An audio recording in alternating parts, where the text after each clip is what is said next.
welcome to Stanford. 6-3 Louisville coming to town to take on 2-7 Stanford. The Cardinals coming to play the Cardinal. The fans are ready. It is senior day here at Stanford. And Louisville's ACC title hopes are still alive. You see the top 5 teams there, Clemson and Pittsburgh, still tied at the moment in the early game, as you heard Taylor mention a moment ago. And welcome inside Stanford Stadium alongside 7-year NFL veteran and former Miami Hurricane Orlando Franklin. I'm George Sedano. Morgan Uber will join us in just a second. Orlando, this Louisville team, 6-3, could easily be better than that. Their explosive plays, though, on offense have really made them what they are this season. They can do it from pretty much all over the field. Yeah, what's been exciting to watch is they have a play-action pass for all of their base runs. So at the line of scrimmage, they're able to get into some of those more explosive downfield passes and really keeping a defense on their heels. When you look at their pass catchers, they do a great job running, and at the top of their routes, they explode out of their breaks to create some separation. And Tyler Shuck, being in college for 7 years, he does a great job at the line of scrimmage, identifying what the defense is doing and putting his team in the best position to succeed.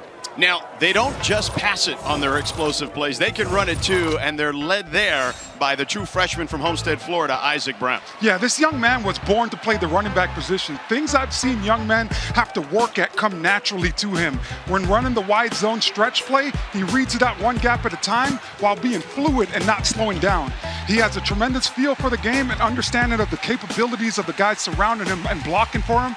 He is a willing and committed pass blocker, and he is very dynamic and scary in space, so the screen game has been dynamic for them this year. For more on the Louisville offense, let's check in with Morgan. Offensive coordinator Brian Brom told me that for the true freshman running back Isaac Brown, he has elite speed and natural ability, but it certainly helps to have a 7th-year veteran quarterback in Tyler Shuck in the backfield, being able to take cues and just continuing to get more comfortable in this offense. But Shuck, quick to turn the credit right back to Brown, telling me the rookie bought into this standard and is totally impressed with his mentality, his ability to absorb the playbook and film. And you can't coach that natural talent and speed he has. He told me sometimes we don't always have the greatest look, but Brown, he makes it look pretty good, guys. Yeah, they certainly do that, Morgan. There's a juxtaposition there in regards to experience, but Isaac Brown has been phenomenal. Let's take a look at what to watch for, brought to you by Subaru, Orlando. Yeah, when you look at Louisville, continue to play complementary football. The last time out playing against Clemson, getting a big-time win out there. Offense was rolling, defense was rolling, but they had some great contribution from special teams, blocking 2 field goals. And on the opposite side, when you look at Ashton Daniels and his ability to run with his legs, a career day for him with 129 yards the last time out, 2 touchdowns, and this Louisville defense has struggled with the running quarterback this year. Stanford has won the toss. They will receive. Tiger Bachmeier is the deep man, along with David Kassermervis. And the ball sails over the head of Bachmeier as Brock Travelstead kicks it through the end zone, and Stanford will begin their first drive at their own 25-yard line, led by Ashton Daniels. Ashton Daniels back, went down in that NC State game. Justin Lamson came in for him, but Daniels, Orlando, can make a lot of things happen through the air, but really with his legs. Yeah, he does a great job. The quarterback runs are very hard for defenses to account for, and he has a great feel for the game and understanding coverages, and when he decides to run with his legs, it usually ends up with a big play. 2 tailbacks in the backfield, the true freshmen, Chris Davis and Cole Tabb. Daniels, play action, rolling to his right. Throws it to the sideline through the hands of Alec Iomanner, but a flag on the 30-yard line. I like that. We're going to get offsides on Louisville. Offside, defense, 5-yard penalty. It's still first down. But I love that Ashton Daniels immediately tries to find the big target in Alec Iomanner. He is your guy. He is explosive. He has an opportunity to play at the next level. Get that guy going early, and you will continue to find success as this game progresses. That was against Quincy Riley. Iomanner and Riley will do battle today. So 1st and 5. They hand it off to Cole Tabb. Tabb can't turn the corner. And he's going to lose some yardage there. Ashton Gelati was first to bring him down. 3-yard loss. I like the play design and selection because although that didn't amount to anything, for this Stanford offense. It forced this Louisville defense to run sideways. And as the game progresses, you could tire out this defense and maybe find better creases and explosive plays in the second half. 2nd and 8 from the 27. Davis flares out. Over the middle, incomplete, intended for Iomanner. Quincy Riley there again. And you heard before we came on, Orlando, Eddie Royal and E.J. Manuel saying, hey, just get it to Iomanner 20 times. I mean, they've tried twice now already. Yeah, I would not be looking at Quincy Riley's side, though. He does a great job with exploding once he sees Iomanner settle down. And, you know, those timing plays, it has to be a perfect, or Quincy Riley might be able to come away with one. 3rd and 8, but I would imagine Riley will be lined up on him a ton today. Daniels keeps, stumbles for the moment, gets the corner, lowers his head, out of bounds at the 35, near the first down marker. Looks to be just shy by about a half yard. MJ Griffin lowered the boom on him. Stanford has been very aggressive this year. I would imagine Coach Taylor getting ready to go for it. Love what Ashton Daniels does. He's able to redirect and bounce off of those guys, but then finishing at the end of that run, fighting for those extra yards to bring up a 4th and 1. Justin Lamson checks in at quarterback. He's their short yardage specialist, but we've got a number of line shifts there. 2 tight ends out there as well. Lamson keeps. Lamson will pick up the first down. And to your point, Orlando, Stanford, one of the most aggressive teams. They've gone for it on 4th down, the 2nd most in FBS this season. Yeah, once it gets to that 4th and 4 or less, you know, with a running quarterback, with trying to establish physicality, Coach Taylor has been very aggressive, and it has paid off. And right now, just paid off again for this team. Little steps to building momentum for this offense. Cole Tabb in the backfield with Daniels. Daniels keeps, and not much room there. Picks up 2. Tackle made by Corey Thornton and Raymond Puryear. It's a great job by Corey Thornton from his cornerback position, not getting fooled with all the window dressing and coming downhill, forcing Ashton Daniels to have to peek back inside. Great job containing at the cornerback position and forcing the runner back to where his help was at. 2 tailbacks in the backfield, the 2 true freshmen. Tabb now flares out to the slot. Gelati may have jumped there.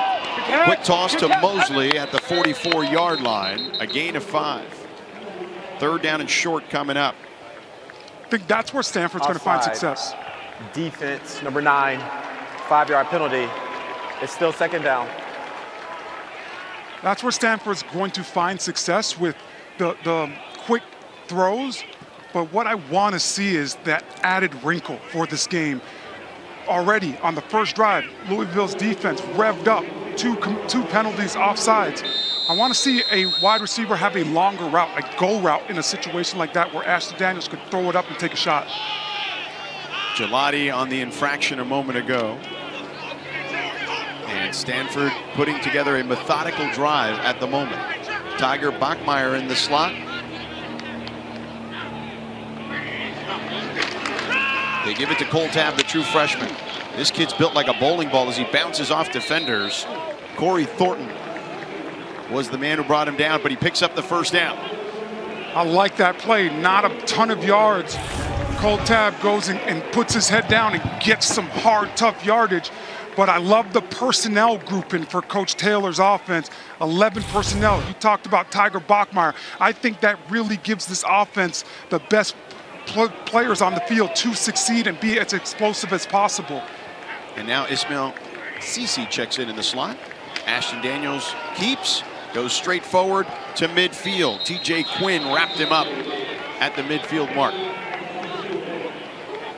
Great job by Louisville's defensive line, playing some good run gap integrity, not giving Ashton Daniels a lot of space or room to operate.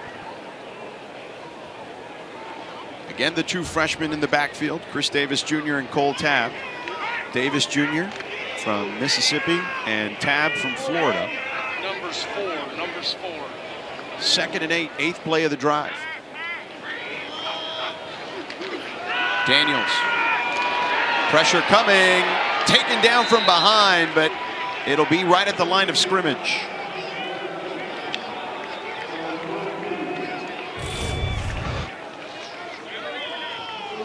Great job to the right of your screen. Just beats the tackle, Khalil House. Relentless with his rush. Was able to explode and not run past Ashton Daniels and redirect really good. Just a phenomenal job. Richard Kinley. 3rd and 8.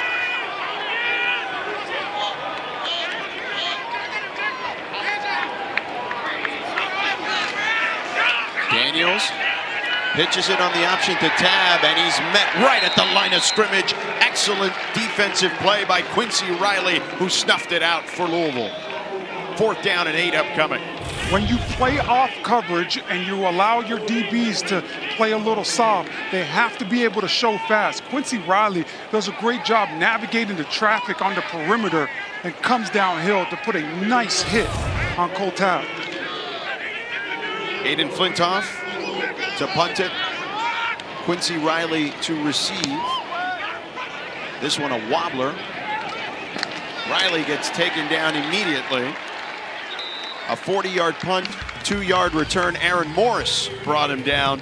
We're scoreless here on the farm at Stanford.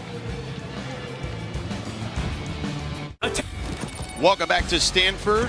Louisville's quarterback Tyler Shuck in his 7th season. Started at Oregon under Mario Cristobal, the man who recruited you, Orlando Franklin, to the University of Miami. Then transferred to Texas Tech and now here at Louisville, and has been perfect in this offense trying to push the ball down the field. Today's his 10th start, bit of a milestone. You know, college football, you don't get to 7 seasons without some injuries. So good job for this young man in his 10th start today. Stanford, by the way, getting outscored 80-35 in the first quarter. Shuck towards the sideline to Chris Bell. Down near the 20. Nice pickup there.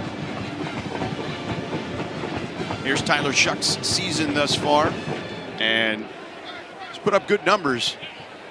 You look at those numbers where he ranks in the FBS. He's done a nice job. Shuck, ball batted in the air. Intercepted by Dyson Bernadelle. Zach Roll with the tip. The young man from San Diego. This coaching staff, Bobby April told us about Zach Roll. He's a kid that can go to any corner. Everyone loves him. Everyone gets along with him. You can build your team around him, and you see why right there. Yeah, typically plays on the interior of this defensive line, but shows you how he's able to adapt and adjust. The first play, they went aggressive and tried to cut him. This play, they do the exact same thing. He does an unbelievable job concentrating and batting that football down in the air. And Bernadelle, big-time interception for the Stanford defense. Great job by Rao.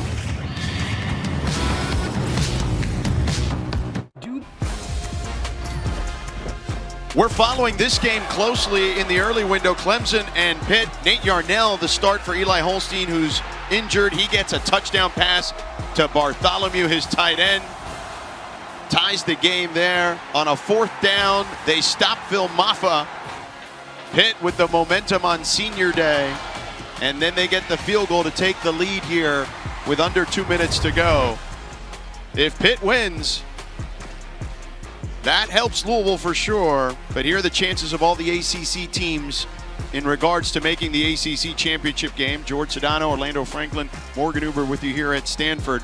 So Louisville, I don't know if they're scoreboard watching, but certainly that game will help determine their outcome. Daniels throws it off his back foot and throws it away. Ashton Gelati with the pressure on Daniels.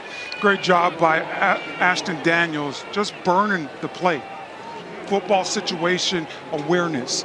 It is 1st and 10. You got the ball right in the red area. At the very least, you have to be able to come away from this drive with 3 points already in field goal range. So good job by him not taking a sack and just getting rid of the football. Tyler Shuck had a ball tipped by Zach Rao and then intercepted by Gython Bernadelle. Has put Stanford in this great position to potentially put up some points.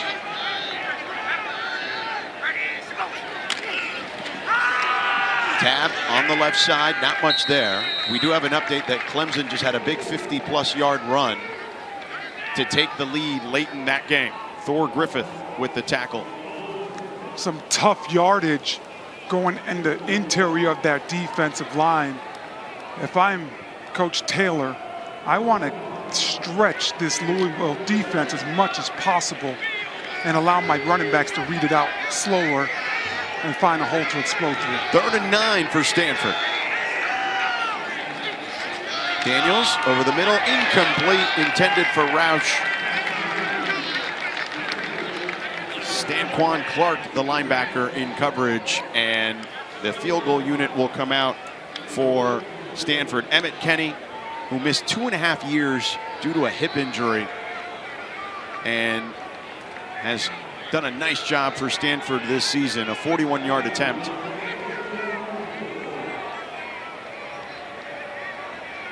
This is positive for the Stanford football team, being able to get some points earlier in this game. Defense coming up big. The kick is up, and it is good. Emmett Kenny, now 11 of 13 on the season, and Stanford gives the home team and the home crowd something to cheer about.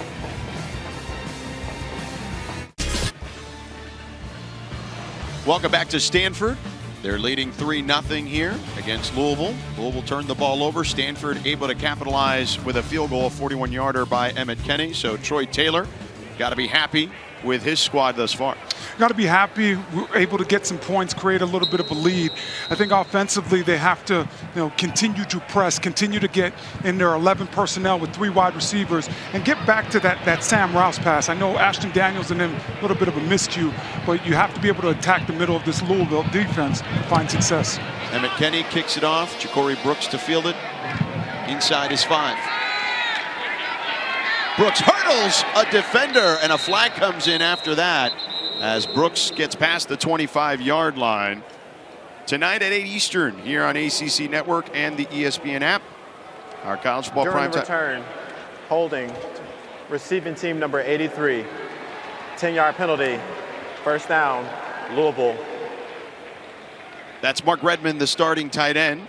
Now let me tell you about how tonight at 8 Eastern, 5 Pacific on ACC Network and the ESPN app, our college football primetime matchup features Wake Forest at North Carolina. West Durham, Tom Lugaville, Dana Boyle will be on the call there. So Louisville already with a turnover, Orlando, and now going backwards to begin this drive. Isaac Brown in the backfield with Tyler Shuck. I've always thought the kickoff return very hard, so much space to block. Mark Redmond committing a foul. Brown pushing the pile forward a little bit for about 1.5 yards. Anthony Franklin brought him down. I think that's what you got to do if you're Jeff Brom. You got to get back to your run game. This offense, very balanced this year. 271 rushes with 17 touchdowns, 316 passes for 18 touchdowns for this offense. But they got to be able to establish the run game early in this one.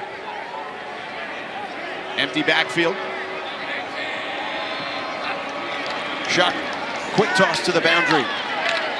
Complete to Brooks, who makes a couple of guys miss and taken down out of bounds at about the 20-yard line. Ja'Cory Brooks, the most explosive receiver they have, although Chris Bell would make an argument for it, but different. Brooks is a guy who mostly can take the top off, big plays down the field. Bell loves to play in space. Yeah, Ja'Cory Brooks reminds me of my former teammate when I was with the Broncos. He's no longer here. Another ACC player, Demarius Thomas, was a big target that has some kickoff and punt return ability, but can really take the top off of defense. Brown with the handoff, and Bernadelle met him right at the 21. He'll be shy of the 1st down. Bernadelle in there as the green dot today. You have the communication from the coaching staff, and Officials they timeout hold for an injury to a 4th and 1 here, and we've got a man down. And it looks that the training staff is out there.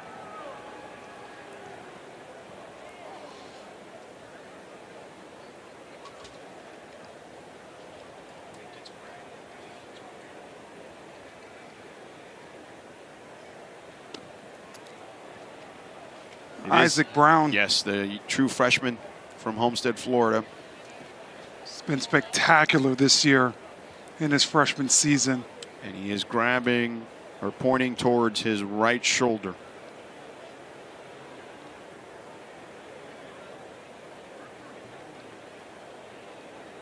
It's been so good for this offense this year, giving them an extra layer. Explosive in space. Just means a lot. I mean, as a freshman coming in and doing the things that he's done, it's been incredible to see.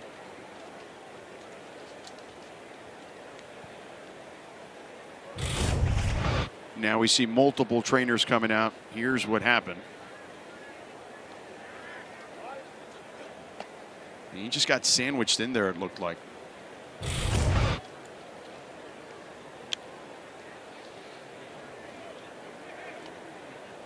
He's sitting up, so that's good, you would think. Very positive sign. I could imagine his teammates being very worried about him. The game of football, so much goes into it. And he's on his feet, so that's good. And a round of applause for the true freshman from Homestead, Florida, Isaac Brown. Gaithan Bernadelle, who made the initial stop there on Brown, has made 2 big plays already in this game, has an interception, and then that stop there. Tristan Sinclair, his linebacker teammate and the captain of this team, not available today. He tried to warm up, was out there in pads, and now in street clothes at the moment. And he's kind of the heartbeat of their defense, so Bernadelle filling in admirably there. Big time stop for Stanford's defense on 3rd down, forcing Louisville to punt. Bachmeier fields it inside the 40, a 40-yard punt, no return. And Stanford will begin their next drive at their own 39-yard line as you see Isaac Brown headed into the tent. Right now, Stanford's defense coming out big, giving this team something to be excited about. They have held up their end of this deal. This offense now has to continue to find success and convert and moving the chains. Put together a drive to reward your defense and allow them to make some checks on the sidelines. So Ashton Daniels takes over at his own 38 officially. Daniels on the roll, throws, and it's complete down the sideline to Mosley. A lot of room to run. He's going to get in the end zone. Touchdown! 62 yards.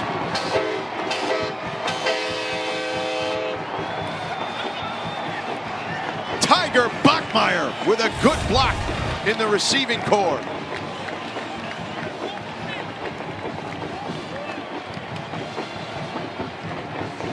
This is a great job by Emmett Mosley on the perimeter with the concentration.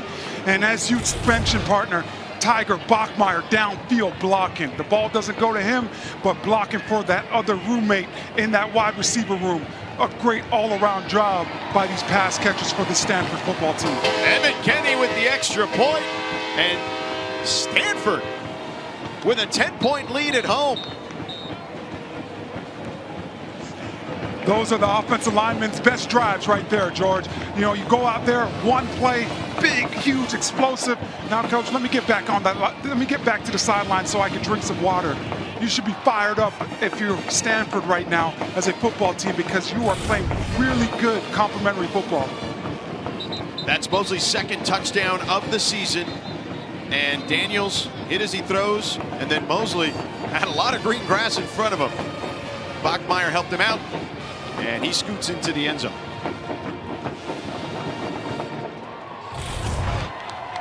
Bit of a gamble by Louisville's defense, just trying to be aggressive, trying to make a play. And when you try to go for the ball, that's what you open up. The ability for a guy like Emmett Mosley to catch it and have a lot of open grass. And he does a tremendous job of showcasing his speed and athletic ability. Played some running back in high school, as you could see, very good and comfortable in space with the ball in his hands. One play, 62 yards, 11 seconds. They pooch this one to the up man for Louisville inside the 20. And He finds a crease and gets beyond the 40. Nate Kariski, the tight end, the backup tight end, did a nice job, a 22-yard return, and that might have backfired on Stanford a little bit after a good start. Tonight at 6:30 Eastern, 3:30 Pacific, the ACC Huddle crew will have highlights and complete breakdowns of all the afternoon games, and they'll preview the nightcap between Wake Forest and North Carolina at 8 Eastern. Then after that game, a full postgame show to wrap up the evening right here on ACC Network and the ESPN app. Taylor and the crew will do a fantastic job as always. Duke Watson checks in for the injured Isaac Brown at the moment. Another true freshman. Play action for Shuck all day. Offensive line taking care of business. Shuck on the roll. Throws it out of bounds. So good job defensively in the secondary for Stanford. And this Stanford team, Orlando, off the bye, both teams, right? Coming off a bye. But this Stanford team looking a lot different than what we've seen on defense. Yeah, they look a lot fresher and just rejuvenated. So the bye week did them really, really well. Well, they've had 23 injuries to their team this year, 14 out for the season. 2nd and 10. A lot of guys have been forced into playing maybe a little early and before they were ready this season for Stanford. Dwayne Martin in at halfback. Play action for Shuck over the middle. It is complete. Katarius Hicks picks up a big explosive there and a first down. A 26-yard gain, but a flag on the play. Ineligible receiver downfield. Offense number 71. 5-yard penalty. This one could be coming back. A legal second down. Man downfield for Louisville. When you run the RPO, it puts you in a crazy situation. Monroe Mills, Tyler Shuck's old teammate back when they were at Texas Tech, commits the foul. And he's been playing with a lot of injuries. Typically, came into the season this year as the left tackle, has had to play on the right tackle position. There's been a lot of movement up front for this Louisville offensive line. Play action by Shuck. Launches one down the field for Brooks, too far. Double coverage there for Stanford. Scotty Edwards running step for step with him along with Mitch Lieber. That's a great job by Edwards and Lieber, not sandwiching Scotty Edwards and not committing a foul. I know Tyler Shuck wants that one back because Jakari Brooks was right there and goes off the fingertips.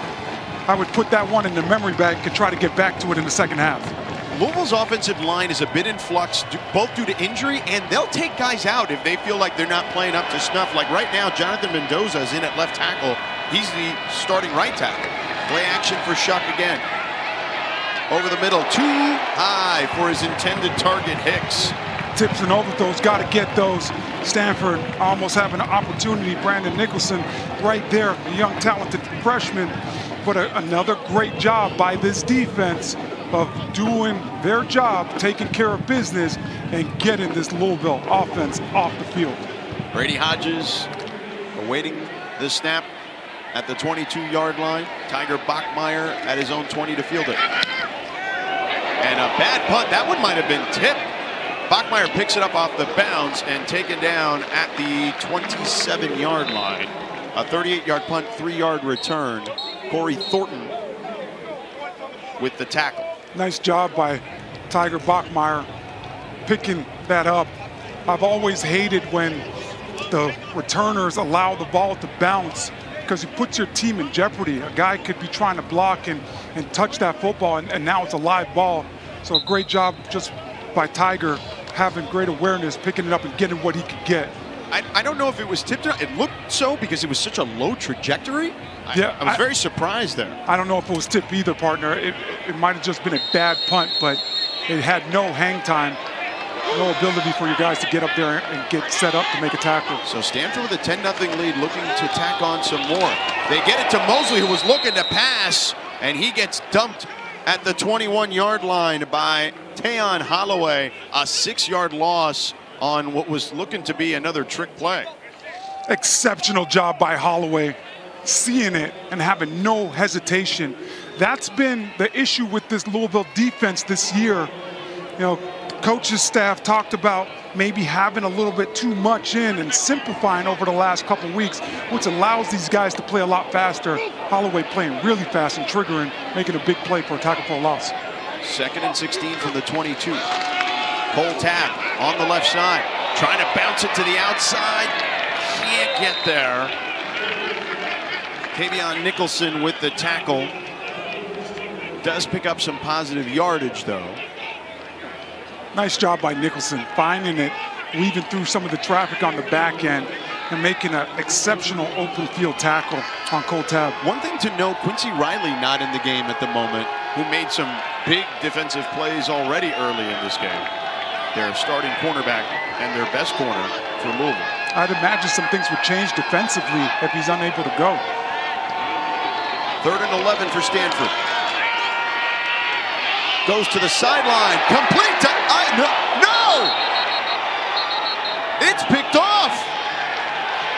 He stole it from Iomanner, Corey Thornton.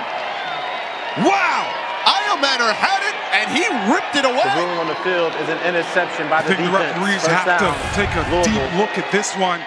Corey Thornton, if the play stands, unbelievable play. I just want another look because of how close it is to the sidelines. But yes, it looks like it is ripped out and both feet are in bounds for Thornton. This would be an unbelievable play by this young man. Wow, you don't see that every day. Wide receiver catches it. Nope, I'm gonna take it from you. And now it goes to the defense. I was just gonna ask you if the fact that Louisville traveled on a Friday, we've seen teams from the ACC travel early on a Thursday, had maybe contributed to the slow start, and they're down 10-0, but Corey Thornton may be trying to put an end to that. Yeah, every time I've always traveled back to the West Coast and you gain time, the clock went backwards, we typically never messed around with traveling an extra day early. You just got to make sure guys get to bed that night because it's a quick turnaround early in the morning the next day. They are reviewing it to make sure that the change of possession happened. The previous play is under further review. But I think we had a good look at it earlier. Our crew, led by Aaron Snyder-Storin and Ashley Ward, had a great shot earlier. And it was called interception on the field, so they're going to have indisputable evidence. Yeah. With Thornton's feet, both feet being out of bounds because all he needs is just one. Well, really, it's Iomanner's feet that you want to look at. And he's clearly inbounds. And then Thornton, yeah, he's got 1 foot when he rips out the ball, I think. Yeah, I think this one is going to stand and be a great highlight for this young man, Corey Thornton, to put on the tape. Oh, yeah. So they're looking to see if Iomanner went out of bounds and then reestablished, because that would nullify the play too. And that would be a penalty on Stanford in that scenario. And if you're Stanford right now, that's what you're praying for, right? Yeah, you never want a penalty, but in this situation you do. Yes. And there's our replay center in Charlotte. It's funny, we've had a few of those this season that the penalty has been better for the team than the actual turnover. And let's look at Iomanner here on this route.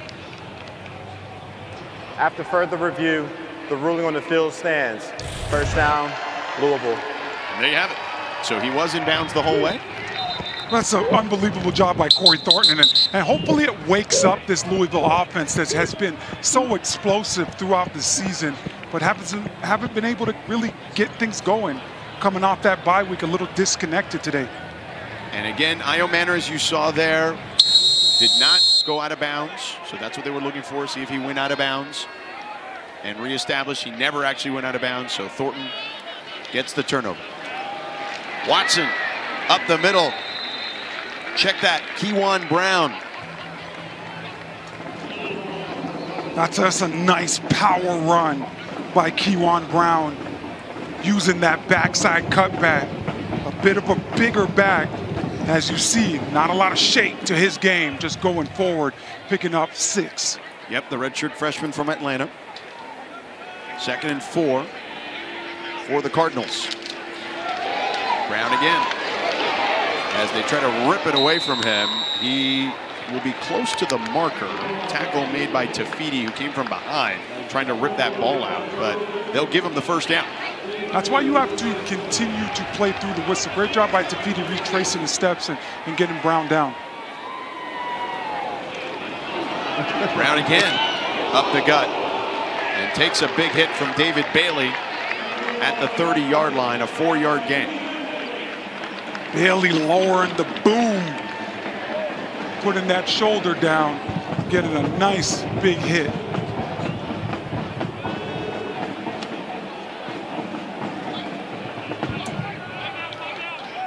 They will officially give him 3 yards on the play, so 2nd and 7.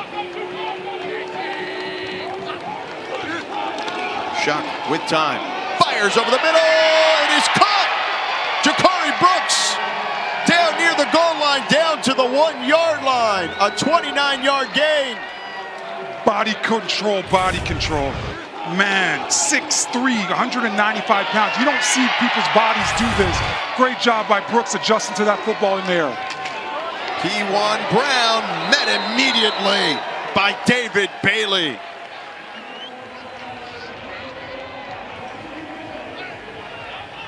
I want you to take a look at David Bailey. Just a big human being.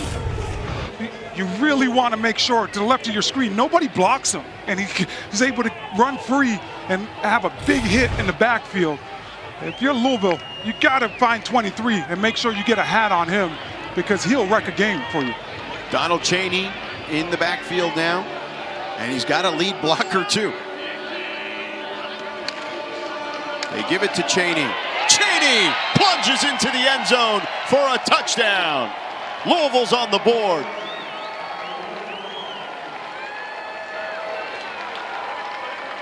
The transfer from Miami gets the 1-yard score.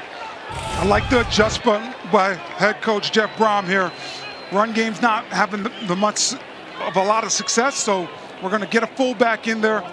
We're going to, get into our big personnel and try to get downhill, build some confidence and some momentum for this offense that has struggled up until now getting in the end zone. 6 plays, 43 yards, 2:32 off the clock. Brock Travelstead with the extra point is up and good. So off the turnover by Corey Thornton. Iomanner caught it. Thornton ripped it away from him. And then a long pass to Jakari Brooks. Got him down to the 1. And then the touchdown capped off by the veteran, Donald Chaney. That's where we're at the moment, 10-7. Stanford leading Louisville. Complimentary football. That's where this team left off a couple weeks ago by getting that huge win in Death Valley, beating Clemson. The defense was able to have some big plays. Offense capitalized on them, and special teams contributed as well. So today, it's nice to see that Louisville, off the interception, is able to punch it in and reward the defense. A nice back and forth. That's when this team is at its absolute best, when they're playing off of each other and feeding off of each other. So a great job by Louisville getting things going. Brock Travelstead to kick it off, Big O. And Louisville closing the gap to 3 points. Tiger Bachmeier, the deep man.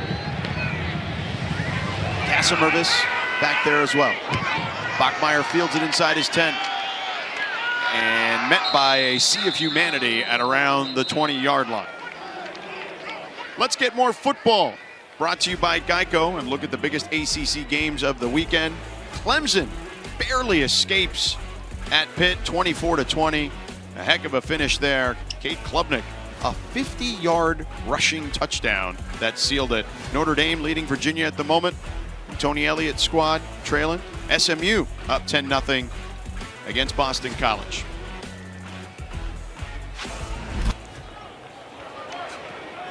Ashton Daniels and his offense back on the field. Quincy Riley is back in the game at corner. Daniels looking to get somewhere, nowhere to go. Dan Foster Jr., the linebacker, came in late, but Daniels loses 4. Very hesitant back there. Yeah, that's where he's going to get himself in trouble. He looks like he wants to take one gap after going through the first couple reads of his progression, but then steps back. And when you do that, you just allow that rush for Louisville's defense to continue to condense that pocket and give you less space to operate. 2nd and 14 from the 16. Chris Davis and Cole Tabb, the pair of freshmen back there at tailback. Pump fake for Daniels, all day to throw. Takes a deep shot for Iometer. It's picked off. MJ Griffin just playing center field, but a flag on the play. Yeah, I think we're going to get holding on Quincy Riley, a talented cornerback for this Louisville team. Automatic first down. It's going to be on Griffin. Yeah, the referees called it that way, but Griffin was the safety that came over for the interception. Pretty sure that was on the talented quarterback, Quincy Riley. Now, that's a tough task going against Alec Iometer. You're going to see Quincy Riley right to the bottom of your screen right here, but it's tough.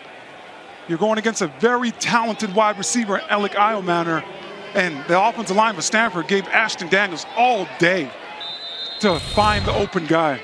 So 1st and 10 from their own 26. 5 penalties for Louisville for 25 yards.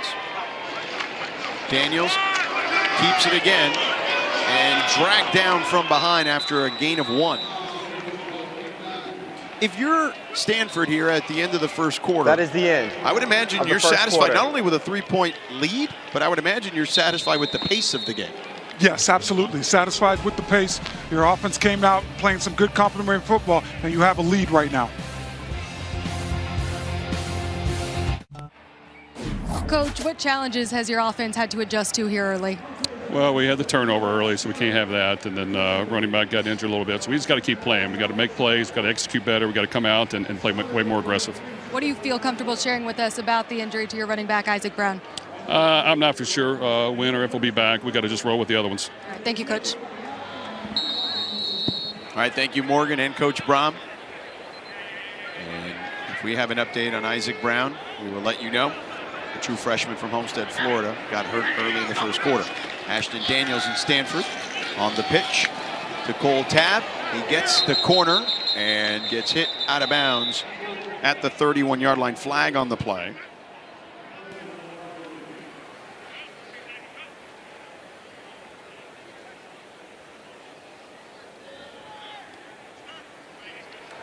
Holding. Offense number 5. 10-yard penalty. Repeat, 2nd down. That's the first penalty on Stanford, and it's on Chris Davis Jr. from Picayune, Mississippi, the true freshman. Tailback.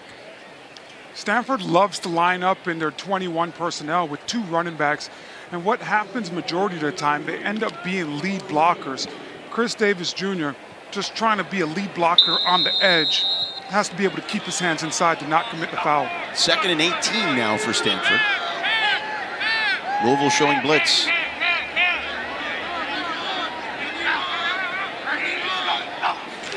And Louisville might have jumped there again. Free play for Daniels. Throws it deep, and it's picked off by Quincy Riley. But it may be all for naught. Riley weaving through traffic, now down the sidelines, and tripped up inside the 25-yard line. A 33-yard return if it stands, but it looks to be offsides. Defense, number 93. 5-yard penalty. It's still 2nd down. And that's their 3rd offsides of the game. Yeah, so if I'm Coach Troy Taylor right now, I am definitely looking. Bunch of movement, guys jumping. Ashton Daniels doing a really good job with his cadence at the line of scrimmage. But man, what Quincy Riley just did with that return, it must have tired him out a little bit. So if I'm Troy Taylor, I'm trying to get a play up right now to try to attack Quincy Riley. I know he is very talented, but let's see if we could get Alec Iometer in a situation where we could try to get a go route or a double move to try to go over the top of this defense. All right, well, Riley's not in the game. Deion Holloway has checked in for him, to your point, because he's probably spent. Yep, gas. Play action, Daniels, pressure in his face, finds his tight end rush down the sideline, and he gets into Louisville territory. A 28-yard gain. Sam Rouse The defense just drops him and loses him going straight up the field. Was able to sit down in that soft coverage and hook up with Ashton Daniels. Sam Rouse has been huge for this team offensively. A couple weeks ago, had a huge touchdown against Wake Forest's defense. Coaching staff talked about one of the best effort plays that they've ever seen by him bouncing off defenders and rumbling to the end zone. I think you've got to continue to find some mismatches and try to force feed him the ball today. Jernigan with the pressure on Daniels. Daniels now pressure again, spins out of it, pump fakes. He's going to head towards the sideline, out of bounds at the 43-yard line. So a gain of 5 on the play. Pressure there this time by Rene Conga. Rene Conga misses that tackle. Ashton Daniels able to escape it. I think if you're Louisville, after the way this first quarter has went so far, you have to recognize that Ashton Daniels has a little bit of power in those legs, and you got to make sure that you're wrapping them up when you get back there. So Roush lined up in front of the quarterback. Daniels with time. Pressure coming from behind. Dumps it off to Davis. Davis makes a man miss and then taken down at the 35-yard line. Enough for the first down. An 8-yard gain. I like that Ashton Daniels was able to get through his progression, and he knew exactly where Chris Davis Jr. was going to be at for the dump down. And he gets it to him early where he's able to really get going running and try to make a guy miss in space. That's just a great job with the timing of that operation and getting a chance of an explosive play, getting the ball in Chris Davis's hands early. Stanquan Clark with the tackle. Tayon Holloway missed the tackle before that. Here's this unique formation we're seeing from Stanford. They pitch it to Roush up the middle and met immediately after a 1-yard gain by Thor Griffith. Every time a team goes into a bye week, they get a real opportunity to peel it all back and take a deep dive and look at your squad as far as what's have been successful or the things that you have struggled. Right now, we're seeing Stanford come out with that unique formation that you just talked about, lining Sam Rouse up about 2 yards into the backfield in front of Ashton Daniels. They've found success, and they're doing it a ton today. 2nd and 9 for Stanford. Daniels rolling out of the pocket, being chased, and wisely throws it out of bounds. Stanquan Clark and Antonio Watts chased him towards the sideline. Ashton Daniels, this young man has had some adversity this year, getting benched for Elijah Brown in a game, not getting a start. But right now, today, he's been really good with not forcing things.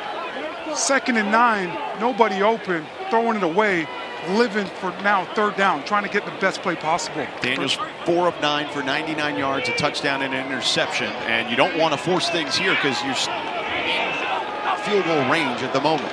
Daniels on 3rd down, over the middle. Has Mosley pinballing off defenders down to the 21 for a 1st down. Great job by Emmett Mosley. Just a little angle route coming out the backfield. A lot of window dressing. Was able to get him in space. Sam Rouse clearing it out in that defense. And Emmett Mosley with a nice run after the catch. And they'll mark him down at the 20. A 14-yard gain and a 1st down for Stanford. 2 receptions already for Emmett Mosley today for 75 yards. Daniels keeps, bounces it to the outside, takes a hit and keeps going as he gets inside the 15. Tayon Holloway took the shot from Daniels. This Louisville defense has come out, and you're seeing some sloppy play, some missed tackles out in the open field. Holloway just bounces right off of Ashton Daniels, and Ashton Daniels showing you his toughness and what he's willing to do for this football team to find success. Cole Tab in the backfield, the lone back. Now we see 3 receivers. Daniels keeps again. And this time met immediately by Corey Thornton, who had the turnover or caused the turnover earlier today. 2nd down upcoming. It's a nice job by Corey Thornton. 3rd down, excuse me. not hesitating and seeing Ashton Daniels running the quarterback counter and coming downhill, making a nice tackle. 3rd and short. I would try to get Sam Rouse some kind of pass in the middle of this Louisville defense. Daniels, quick toss to the middle, finds Mosley for a first down. Mosley, a 7-yard gain, finds a nice little pocket there in the zone, and Stanford going quickly. Good job by Mosley, exploding off the line of scrimmage, creating some separation and getting a nice easy catch, moving the chains on 3rd down. 1st and goal from the 5. Daniels keeps again, bounces off a defender for the moment and down to the 3, a 2-yard gain. Stanquan Clark, well, the ball came out, but that ball was whistled down. The ruling on the field is the ball carrier was down prior to the ball becoming loose. It's 2nd down. Clark made the tackle of Daniels. Got to get more out of your offensive line. Some missed blocks. Khalil House is on nobody, running the quarterback counter. Ashton Daniels, good run, good tough run. Daniels on the option, keeps it and taken down for a loss on that play. TJ Quinn snuffed it out for Louisville. A little disconnect for the Stanford offense, running the option with Cole Tab. Usually it's either Chris Davis Jr. or Ryan Butler. There was a massive void between Daniels and Tab, where even if Daniels wanted to pitch the ball, Tab wasn't in position to receive the pitch, as he was about 5 yards away from him and right next to him on the same yard line as him. And Louisville, again, taking a lot of time off the clock, limiting possessions, or excuse me, Stanford limiting possessions for Louisville. Daniels with time, pump fakes. Took too long, though, as he's pushed out of bounds in between, let's call it the 6-yard line, to Marion McDonald. I know you're going to kick the field goal. I know that these are going to be some valuable points, but if you're Stanford and Coach Taylor, it's a missed opportunity. This Louisville offense is so explosive that whenever you get in the red area, having 1st and goal inside the 10, you have to be able to come out of that drive with 7 rather than 3. 24-yard field goal attempt. I feel like, as I mentioned it in real time, I felt like Daniels had a lane and just hesitated there. Field goal is up and good, so Stanford puts up 3 more. A 6-point lead for Troy Taylor's squad here on the farm. Let's go. Next week's featured women's basketball game here on ACC Network and the ESPN app, the annual Sunshine State rivalry game between Florida and Florida State. Coverage begins Friday night at 7 Eastern for Pacific. The Seminoles have won 7 of the last 8 meetings against the Gators. George Sedano, Orlando Franklin, Morgan Uber with you here. Stanford, 15 plays, 74 yards, 9-11 off the clock. Their longest drive of the season, capped off by a 24-yard field goal by Emmett Kenny.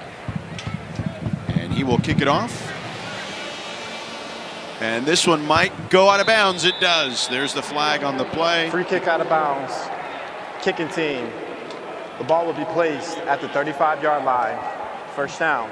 Crucial mistake by Stanford right there. Yeah. 3 yardage. Timeout on the field. All right, we will step aside for the moment.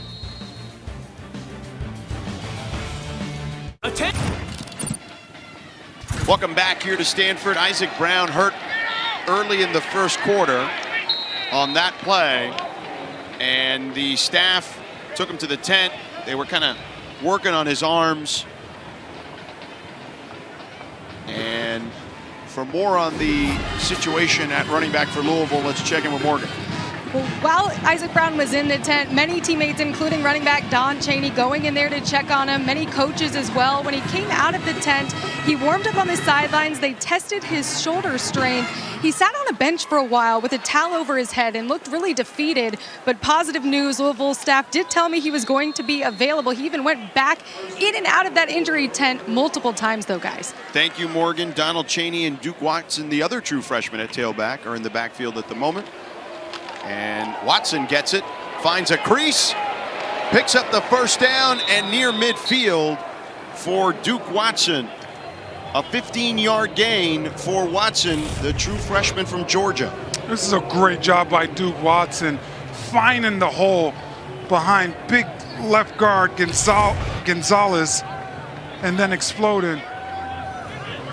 Isaac Brown, coaching staff, talked about how he doesn't miss practice, so I could tell that young man is frustrated and wants to get back in this one. And Watson again gets the carry, breaks some tackles, picks up 6 on the play. Scotty Edwards tripped him up.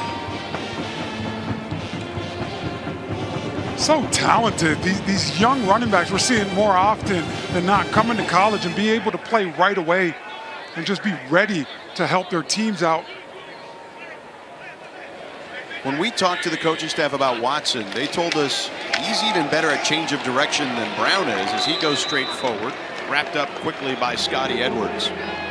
Yeah, the future is very bright. Louisville losing some firepower in that running back room last year to a couple guys going to the draft. But man, they were able to reload with that recruiting class. Yep, Jawar Jordan, Isaac Garenda, who plays up here for the Niners. 3rd and 2 for Louisville.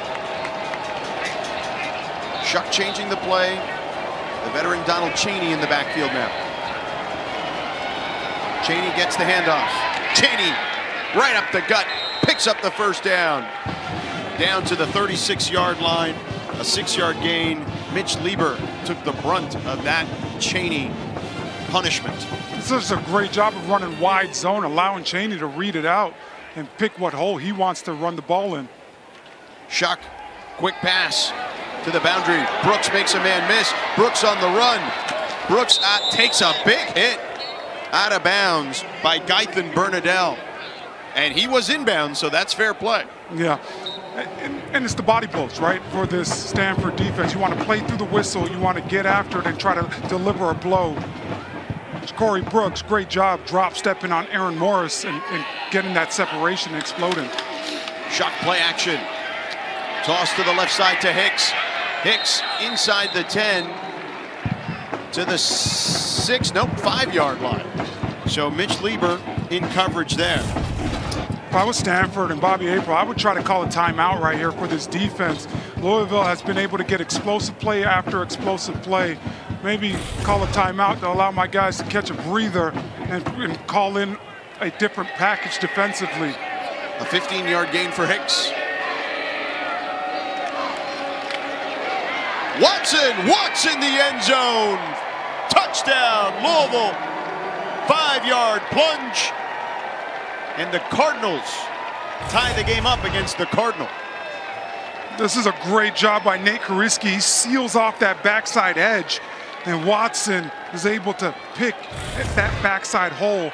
Whenever you're running inside zone, it's important that everybody gets some movement up front, because that backside cutback lane is usually where the explosive plays are found. Watson finding it and getting in the end zone. Travelstead, extra point is up and good. And now Louisville has taken the lead after a 7-play, 65-yard drive.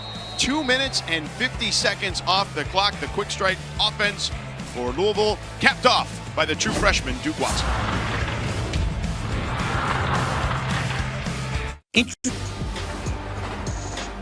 Louisville's taken the lead here at Stanford. They put together a nice drive on the back of their running game. Yeah, they got after it and allowed the offensive line to really get physical. Jakari Brooks shows you why he's so special in space and making guys miss in coverage. But at the end of this drive, allowing Watson to punch it in on the ground really gives some momentum for this Louisville football team. Bachmeier to field the kick inside his 5. Finds a crease and gets beyond the 25-yard line. So Stanford had a 10-point lead in this game, now trailed by 1. What do you think Troy Taylor was telling his team in that timeout? Let's put a drive together. 4 minutes and 1 second left in this half. Louisville getting the ball back in the second half. I think it's more about offense. We have to sustain a drive coming off of their longest drive of the season previously, 9 minutes 11 seconds, and also starting this game with a 5 minute and 48 second drive. I think you just got to hold on to the ball and just create a drive. And if it's this should be the strategy for them, right? Is hold the ball as long as you can because the other team scores very quickly. It's reminiscent of a old Super Bowl I'll mention to you in just a moment. Flags on the play. And it'll be false start on Stanford. Prior to the snap, false start, offense number 58, 5-yard penalty. It's still first down. True freshman Khalil House. Running that inside zone. Khalil House just moving a little early, trying to cut off that backside. So please set the game clock to 4 minutes, 1 second. Thank you, sir. 4:01. What I was saying was them holding on to the ball and chewing up clock is the right recipe for a team that scores that quickly. We saw this in Super Bowl 20 when the Giants did that with Bill Parcells against the K-Gun offense of Jim Kelly back in the day. And Daniels goes down. Tramel Logan. Super Bowl 25. Tramel Logan going against Khalil House. Just relentless with his rush. And you see him trying to swipe down. Defense hasn't had a lot of turnovers this year, but you have to be encouraged with how he made that tackle on Ashton Daniels, trying to swipe at that football. 7-yard loss. And I meant to say Super Bowl 25, actually. Whitney Houston sang the national anthem in that. When you play against a team that's explosive, you want to limit their possession. So the more long drives that you could go on, the more it's going to benefit you. Daniels finds Roush, and Roush dragged down by his jersey. MJ Griffin, the man holding on for dear life. Yes, and that he had to do because Sam Roush, a big human being. Yeah, he is. 260 pounds. MJ Griffin's only 200 pounds. Great job just getting a hold of that jersey and waiting for the cavalry to come to make the tackle. A line shift defensively for Louisville. A bunch of new defenders coming in. It'll be 3rd and 16 upcoming for Stanford. Louisville's got to think about the double move defensively. They've struggled with that this year and really dropped guys in coverage. So right now, I would try to change it up and get a drop 8 situation. Stanford, their first of the half. Will be 30 seconds. So it looks like there was some communication issues potentially there with Stanford trying to get the signals in. I know they've been trying to chew clock, but that felt like something that was not just that. Yeah, but this is a good time to call a timeout as well. If you're Troy Taylor, it's 3rd and 16. If you could find a way to convert and keep the ball right here, it's going to really put your football team in a good situation. Don't want to go 3 and out and give the ball right back to Louisville after they were so explosive offensively, marching down the field and scoring in about 2 minutes and 50 seconds. Coming up on the Auto Owners Insurance Halftime Report, we'll have first half analysis from Taylor and the crew. The Clemson and Pitt breakdown as that one came down to the wire, and updates from all around the ACC. George Sedano, Orlando Franklin, Morgan Uber with you here at Stanford. 3rd and 16 here, and this is a big play. There's not a lot of plays in the playbook for 3rd and 16. Yeah, this is a critical down for this Louisville defense. And they hand it off to Tab, and he's met immediately to the 22-yard line by Raymond Puryear. And this should run it down to the 2-minute timeout. Timeout. Louisville, their first of the half. And Jeff Brom is like, nope, I'm going to give myself some more time. Set the game clock to 2 minutes, 28 seconds. Yeah, you got to be the aggressor in this situation if you're Jeff Brom, because this is a very unique situation for this offense. You have an opportunity to now get your offense back out there, score before half, and come back out in the second half, get the ball. A potential 14-point swing for your football team right now, getting the ball back in the second half in Louisville. Jerome Pryor has been so good for this defense. He's that Swiss Army knife. He's played every position on that defensive line for this team. Puryear has been great and exceptional, just doing whatever the team has asked him. Brooks to field it. He's got room to run, and wrapped up beyond the 45-yard line by Matt Rose, the linebacker for Stanford. So now Louisville is in excellent field position. situational football. Defense comes up with a nice stop. Your offense struggled early in this game, but there's some momentum building with what you were able to do on the last drive. I like Louisville taking advantage of this opportunity. They start their drive at their own 47. Shuck 5 of 9 for 74 yards and an interception.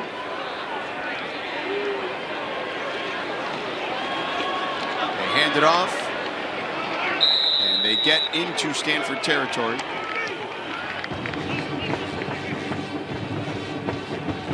Chaney just so subtle with his movements. Great run by him, weaving through traffic.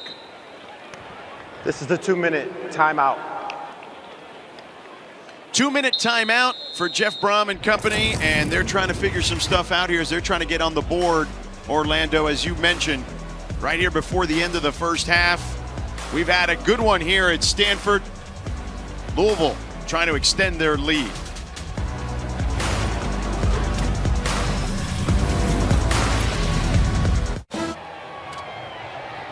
Louisville leading at Stanford 14-13. Isaac Brown, the true freshman running back out of Homestead, Florida, who has been the catalyst for Louisville in the run game, getting an early start, as you see, headed to the locker room before the half. But you see that right arm in a bit of a sling there. Getting a little bit of treatment, seeing if he could maybe test it out and give it a go in the second half. Here are the last 3 drives for Louisville. 2 touchdowns on the last 2. Donald Chaney in the backfield on 2nd and 5. Shuck pulls it, throws it wide open to Redmond. Redmond out of bounds near the 30. Aaron Morris chased him out. They run so much zone plays. This is a nice job of getting Redmond out into the flat and allowing him to go get some yards after the carry, but also get him to the sideline so he could get out of bounds if he wants to. 18-yard gain. Shuck under pressure, flips it out there, out of bounds. David Bailey and Tobin Phillips on the pressure on Shuck. Shuck not having his greatest game either today. Yeah, he's looked like he's been a step behind, and that's what when we talked to Coach Brom about momentum and going into the bye week, he talked about, I wish we could just skip the bye, we could keep playing, but obviously, you know, you need the bye to get healthy, but it creates a disconnect. Now, your offense hasn't played in a week, and Shuck hasn't looked as sharp as he usually looks at the head of this Louisville offense. 2nd and 10. Shuck with time. Fires it towards the sideline to Bell. Breaking tackles. Nope, did not break it, but picked up the first down. Down to the 16-yard line. Brandon Nicholson, the true freshman, in coverage after a 16-yard gain. Let's check in with Morgan. Well, guys, Tyler Shuck was actually playing through an illness, that Clemson game and even the Boston College game. So the bye week was extremely important for him to get the rest and recovery. And he looks nimble there as he throws on the run to the back of the end zone. Incomplete. Intended for Ja'Cory Brooks. I think we're going to get, there's a flag. I think we're going to get another illegal man downfield, possibly.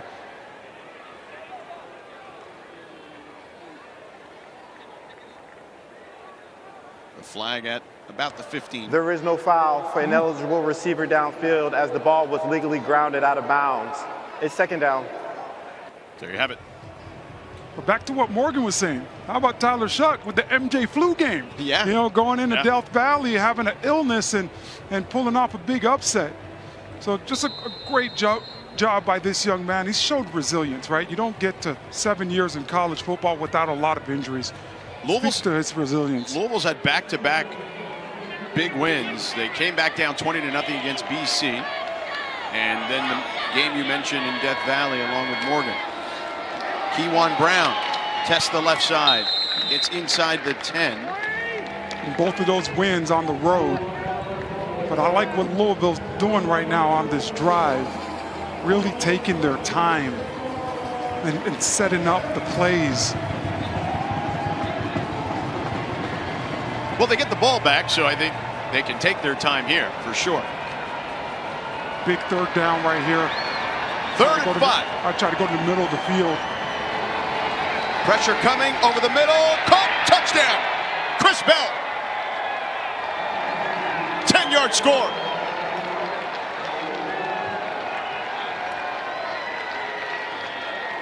Good call, partner. I was wondering when we were going to call Chris Bell's name.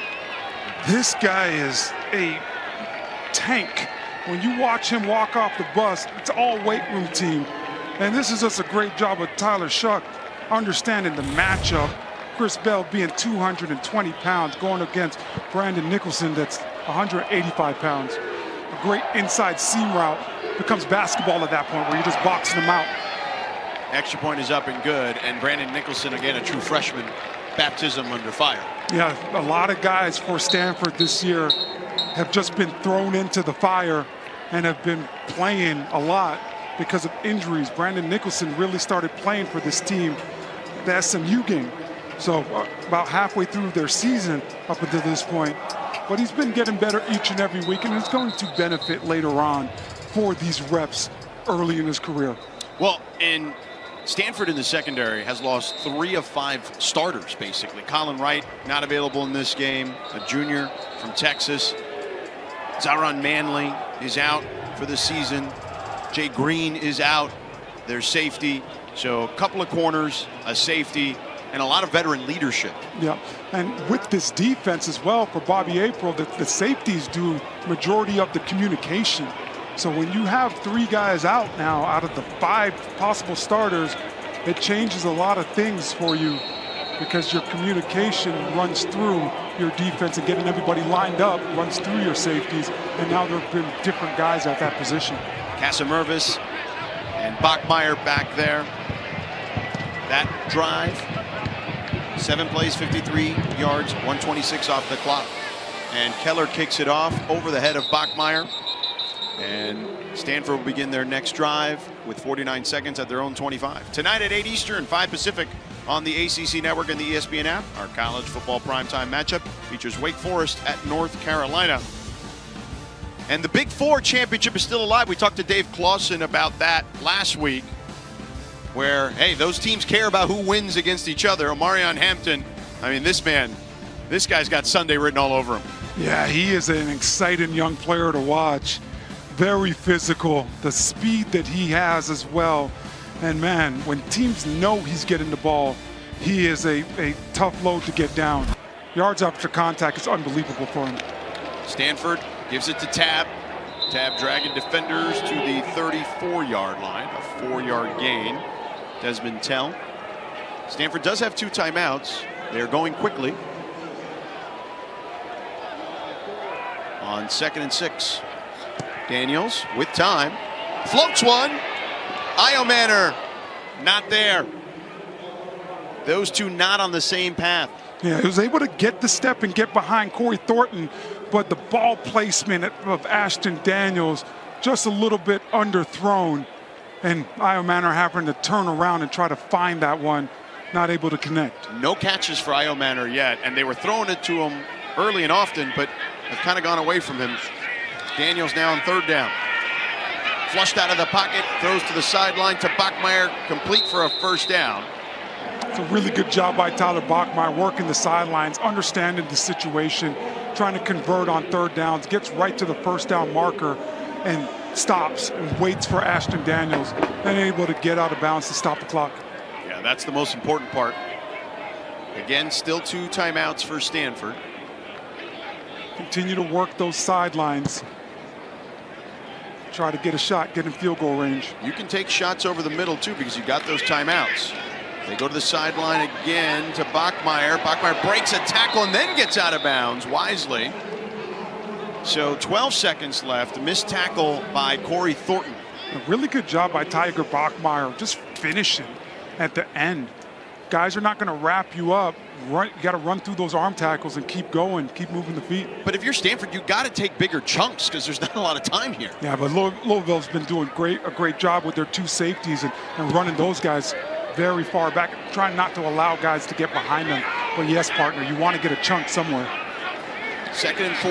Emmett Kenny's long this year. The kicker, 51 yards. Daniels in trouble. Won't matter because he's wrapped up and taken down. And that'll do it. Nope, 2 seconds left. Conga brought him down.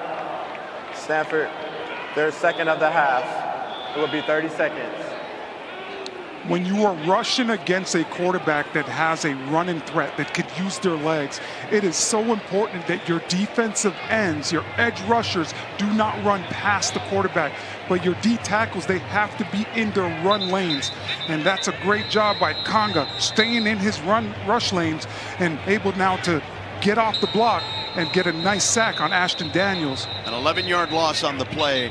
Did you like the timeout in that situation? I mean, I guess you could set up a Hail Mary situation, but it just only 2 seconds left. Yeah, I mean, maybe trying to end on a positive play, I guess, and don't want to end on a negative play. Maybe that's why you call the timeout here. Try to keep your team feeling good, maybe get some positive yardage. Well, Daniels has come back in this game and played fairly well, considering he got knocked out of the last game against NC State before the bye. He's 9 of 15, 1 touchdown, 1 pick. Daniels will run it and just run it out of bounds. And that'll do it for the first half. So That Louisville, is the end of the first half. Louisville leading 21-13 here at Stanford. Let's join Taylor Tannenbaum, Eric Macklin, and EJ Manuel in the studio with the Auto Owners Insurance Halftime Report. Welcome to the Auto Owners Insurance Halftime Report. Welcome back to Stanford Stadium. Louisville with an 8-point lead as we get ready to begin the third quarter. A beautiful day here on the farm, and welcome inside Stanford Stadium. Alongside 7-year NFL vet and former Miami Hurricane Orlando Franklin, I'm George Sedano. Morgan Huber will join us in just a second. Orlando, just some quick thoughts from that first half. Louisville coming back to take the lead. Yeah, Louisville playing complimentary football. Defense finally stepped up, was able to get a couple stops, and the offense, all gas, no breaks, found the end zone a couple times. I mentioned they came back because Stanford took an early lead from some unique formations on offense. Yeah, bye week equals wrinkles, right? They were lining Sam Rouse in the backfield in front of Ashton Daniels, and what it allowed them to do is really quickly get 3 guys to a side and put pressure on this back end of Louisville to be perfect in their coverage. So they were able to get some guys in some explosive in space for some explosive plays. And then for Louisville, Isaac Brown went down in the first half, but the other true freshman, Duke Watson, took care of business. Yeah, such a talented running back room. Duke Watson running tough and physical, showing some great vision, very twitchy, and can find that end zone if you give him just a little crease. So Stanford will kick it off. They won the toss, and they will kick it now to Louisville here. Off the bounce, Ja'Cory Brooks. And taken down at about the 22-yard line. Wait, whoa. The ball may be loose here. Stanford saying they got it. Let's see what the officials Brian have Butler to say. came out of that pile with that football. The ruling on the field is first down, Louisville. And it'll still be Louisville ball. So time for today's game track, brought to you by Hardee's. And there are the numbers. Anything stick out? It's been the passing yards today for Stanford. They've been able to get it done. I want to see them get a little bit more balanced and try to find some yardage in the running game, because to keep this off defense honest for Louisville. And they give it to Duke Watson, the true freshman. He's wrapped up by Tobin Phillips.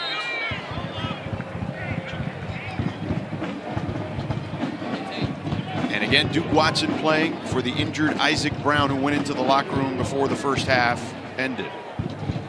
Stanford's got to come up with some big plays here in the second half defensively. They started the game off really well, having an interception on the second play from scrimmage today. Let's see if this defense could do something to capture the momentum here in the second half. 2nd and 9 here, play action. Shuck finds Brooks on the outside as he finds a crease and pushes forward to the 40-yard line. Mitch Lieber in coverage. Mitch Lieber making that tackle, but Aaron Morris is going to have to do a better job of closing down the distance, whether that's pre-snap alignment or as the play progresses, being a little bit closer in coverage. First and 10 from their own 39.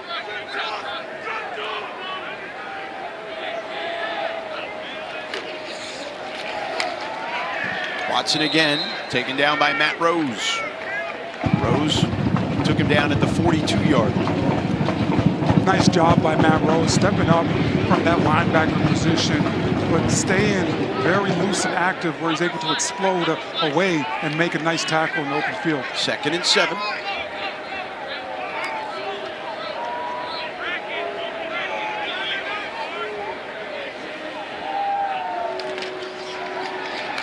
Shuck again to Brooks, first down. And taken down around the 45. A lot of room there by Aaron Morris on Ja'Cory Brooks. Yeah, and that these plays are going to see. You are going to see it come to the right of your screen.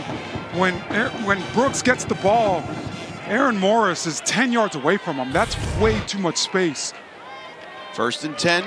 Handoff to Keywan Brown, who breaks through the hole into the secondary.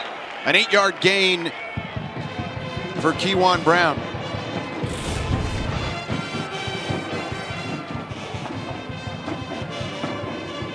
Great job right here, being able to finish and make the tackle.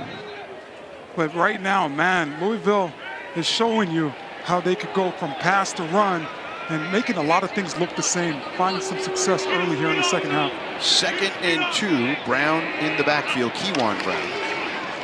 They toss it to Brown. He loses the football and able to get back on it. It'll be a loss on the play. Ernest Cooper caused havoc there defensively for Stanford. A 5-yard loss. Little disconnect right there between Brown and Shuck. Hopefully this offense can overcome now with this 3rd and 7 coming up. 3rd and 7, empty backfield. No running backs out there. All receivers. Shuck with plenty of time. Dumps it down to Hicks, and Hicks is going to be short of the first down. A stop there by Stanford. And now Louisville's kind of in no man's land inside the 40. What are they going to do here? Man Officials down. timeout for an injury.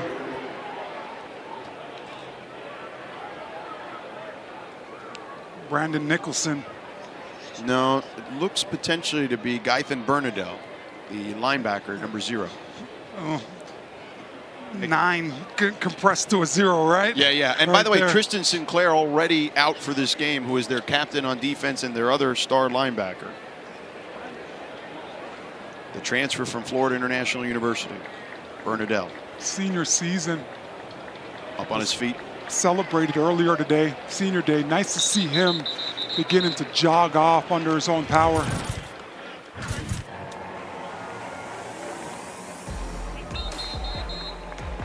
He has his flowers.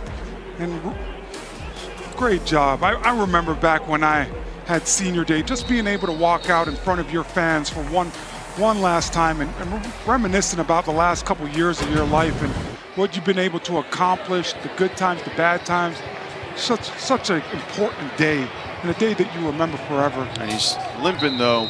He doesn't want to remember that ankle injury potentially, or that leg injury forever. It's 4th down and Louisville's going.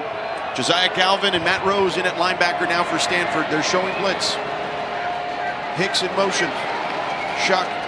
They pick up the pressure. Shuck throws over the middle, and it's complete to Ja'Cory Brooks. Matt Rose wrapped him up. Short of the first down.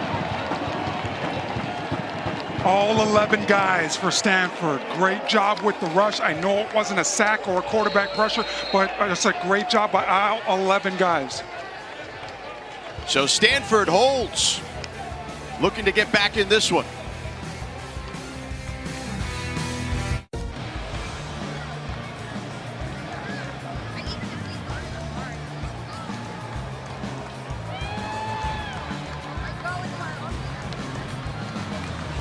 Welcome back to Stanford, where Louisville leads Stanford here. And for the Louisville Cardinals, they will be without their true freshman running back, Isaac Brown, for the remainder of this game. Although he did come out of halftime with his helmet on, warmed up, but the Louisville staff telling me they will be without him. All right, Morgan, thank you. Ashton Daniels chased from behind, a flag on the play.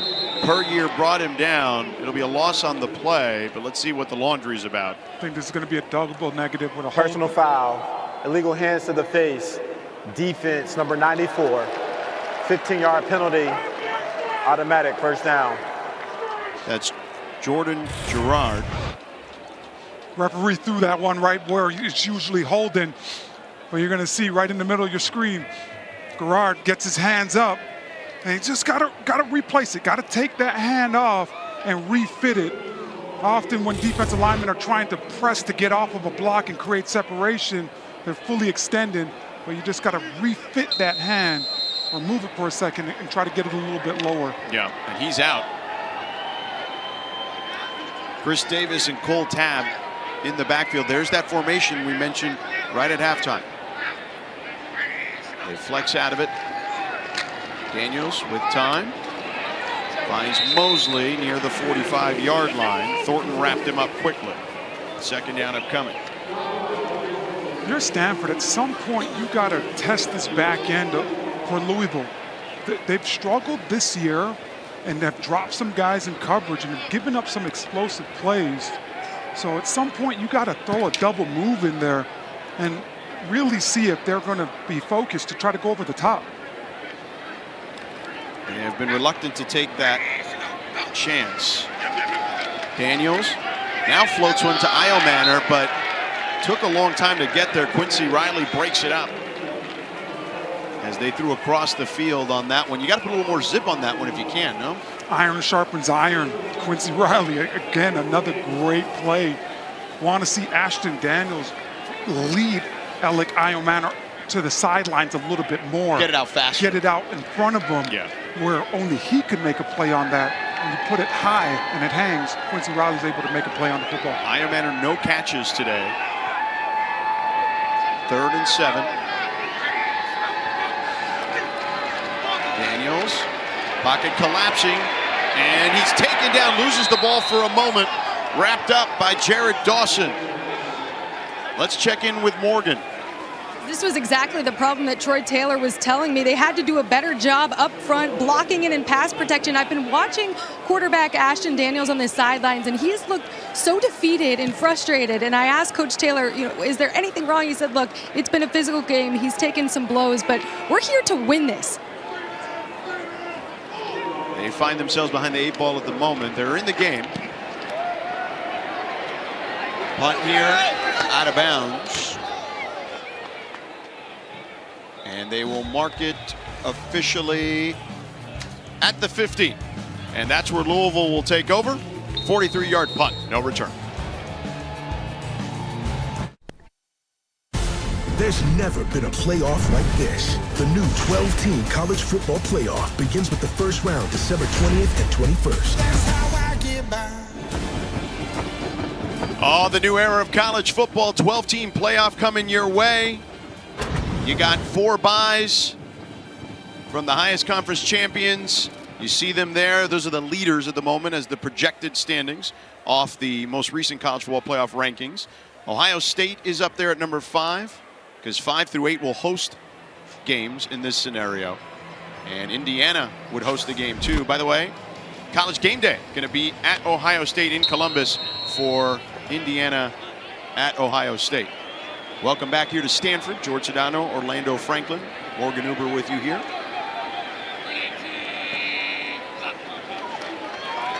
Shuck a sidearm to Brooks, met immediately. Nice job there by the true freshman, Darius Davis from Louisiana. We got a lot of true freshmen making plays for the Stanford team out of necessity. Yeah, this is an exceptional job by Davis.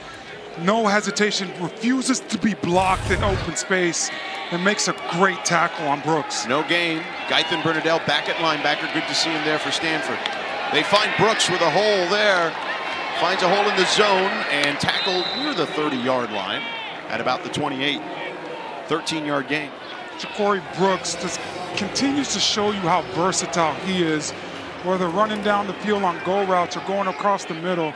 Just does a great job and is a great option for Tyler Shuck. 1st and 10. Shuck again, this time to Bell. Bell popped by Zach Rowell. The big fellow coming out of that defensive tackle position, running downfield. You gotta love the effort of Zach Brow and just getting after it. Check that was Anthony Franklin. That's my fault. But both Rowell and Franklin have had good games today. Yeah, anytime you get a defensive tackle downfield making plays is a good thing. Timeout.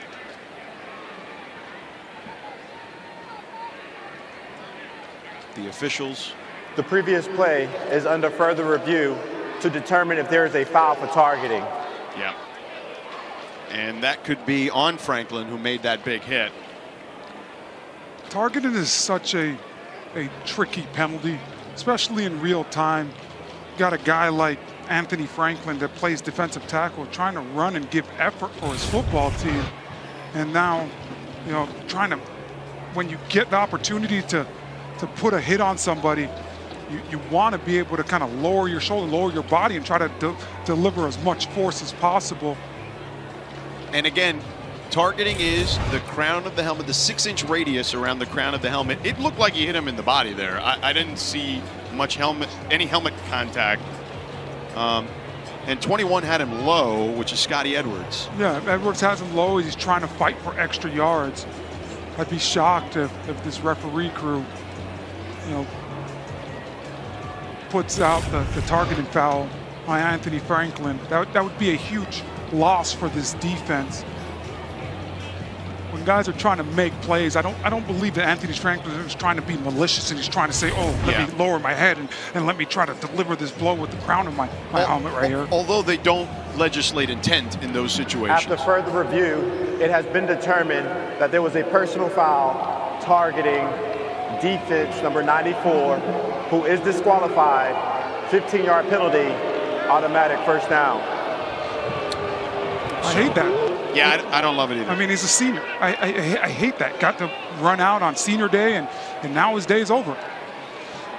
Trying to give extra effort, trying to, you know, show the coaches that I'm giving everything I have, and senior from Phoenix, Arizona.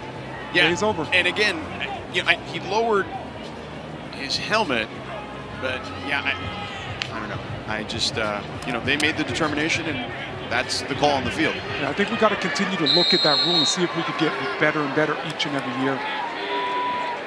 Donald Chaney in the backfield. Play action for Shuck. Pressure coming. He flips it over. Dangerous pass is incomplete. Almost intercepted. I don't know what Shuck was thinking there. Ernest Cooper. Man. He thought he had it. He thought he had an INT for a second. Yeah, Ernest Cooper getting upset with the DB, Aaron Morris. Great job by Rose getting the pressure out there. And then Ernest Cooper, from his original edge position, dropping off in coverage, thinking he had an interception, getting a little upset with Aaron Morris, telling him, hey, I don't get these opportunities. You get to cover guys all the time. You know, what are you doing? Let me try to catch that one clean. 2nd and 10 for Louisville. They survived that one. Donald Chaney on the right side. Not much there. Matt Rose brought him down along with Bernadelle. But if you're Shuck, I mean, you got away with one there. Yeah, and he's done that a couple times today, where he's just trying to throw the ball away or get rid of it in certain situations, but he's putting it in jeopardy with the ball placement. I think you just got to fire it out of bounds and move on to the next down. Well, he's done some sidearms. That's the first underhanded throw I've seen today for sure. Yeah. 3rd and 10.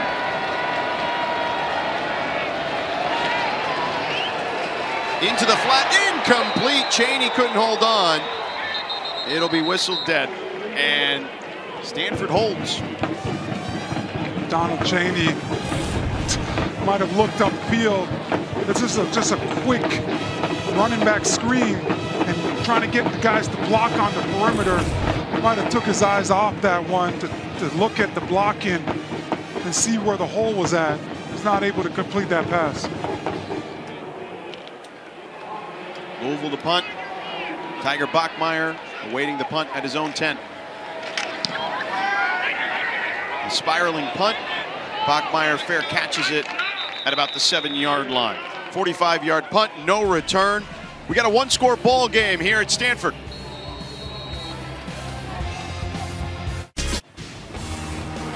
Welcome back to Stanford. Louisville's defense has stepped up in a big way after trailing 10-0, Orlando. Yeah, they finally got some things going, able to create some pressure on Ashton Daniels, got a couple sacks. The back end has been sticky in coverage, building upon what they started a couple weeks ago against Boston College in that second half, and moving on to Clemson, and now putting it together again today. And they've pinned Stanford deep in their territory. Daniels wrapped up, he goes down. Thor Griffith, the transfer from Harvard. They're trying to run a three-step drop, so it's timing. Ashton Daniels has to be able to put that foot in the ground and throw the ball, but the offensive line not giving him enough space to operate. He has to try to step up in the pocket, and then it just claps on him. 6 sacks today for Louisville. 2nd and 16, ball on the 2, and Louisville jumped there. Daniels with time, launches one deep down the field for Bachmeier, incomplete. Well over his intended target, MJ Griffin in coverage. Offside, defense, number 98, 5-yard penalty, repeat 2nd down. That's the 4th time they've jumped off sides. Nice to see that Troy Taylor, though, has learned and has made some adjustments in this game, because when Louisville was jumping offside early in this one, there were some short passes. Ashton Daniels able to try to take a shot on this last one to Tiger Bachmeier. Not able to connect, but I'm sure you might get that opportunity again. Yeah, why not, though? You know what I mean? You have nothing to lose in that situation. It's a free play, so take a shot. 2nd and 11, ball on the 7.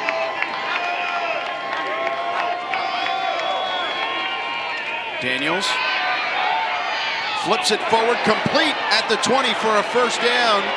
CC drags defenders to the 26-yard line, a 19-yard gain. It's a really good job by Ashton Daniels stepping up in the pocket and finding CC sitting down in that zone. Daniels goes quickly to the sideline. Ooh, dangerous pass there intended for Iomanner. And Thornton wants offensive pass interference there. Iomanner still no catches. He's never been held without a catch in his short college career. Yeah, there's been a lot of miscues with him and Ashton Daniels. That's the big fear coming out of a bye week when guys have not played and you're trying to rush guys. The communication and the timing might get a little disconnected, but a great job by Alec Iomanner turning into a defensive player and not allowing Thornton to get his hands on that football. 2nd and 10 for Daniels. Louisville coming with a blitz. They pick it up. They get it to Mosley at the 30. A gain of 4 on the play. Quincy Riley right there, though, to meet the true freshman Mosley. Bang, bang. As soon as the ball got there, Quincy Riley got there. A tremendous throw by Ashton Daniels, putting it out there. This is an NFL-type throw, throwing that deep outcut. It has to be on time and accurate in order to get a completion.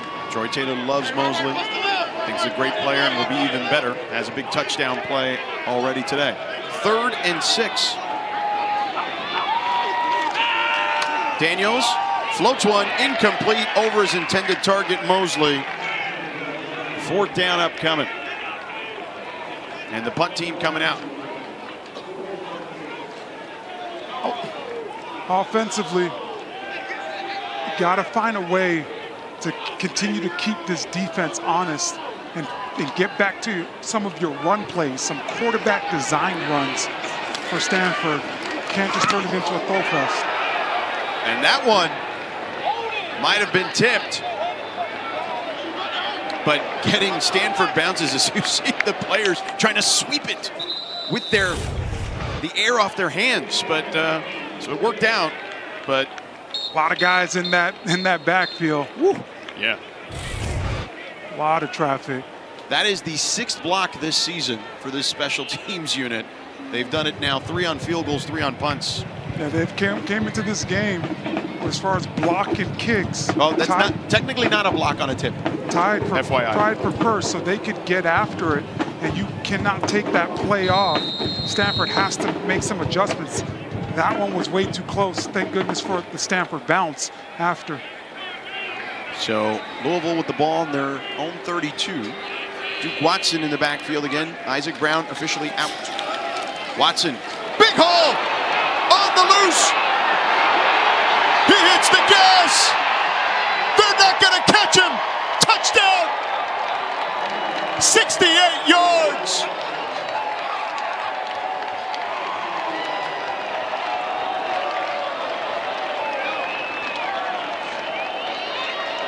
We talked to this coaching staff. They talked about Duke Watson being very twitchy. It's a great job by this offensive line getting to the second level. But Duke Watson shows you how explosive he is in space. Man, there was a ton of guys trying to run him down, but he kept on creating more and more distance in between him and the defenders. That's a great job of Duke Watson showcasing his athletic ability and his speed. And how about the great block by Michael Gonzalez, the senior from Indian Trail, North Carolina, as the extra point is up and good to kind of spring Watson there. Watson, 7 carries, 99 yards, now 2 touchdowns on the day. And Louisville expands their lead to 15. This team has been very balanced this year offensively. They have a stable of running backs, and all these guys have got different opportunities. They all bring something special and unique to this offense. Coming into today, just 271 rushes, 17 touchdowns on the ground for this offense, 316 passes with 18 touchdowns. That is a very good balance when you look at an offense and how explosive this offense has been. It really puts pressures on defenses to finish games. Watson's 4th touchdown of the season. 2nd today, as I mentioned.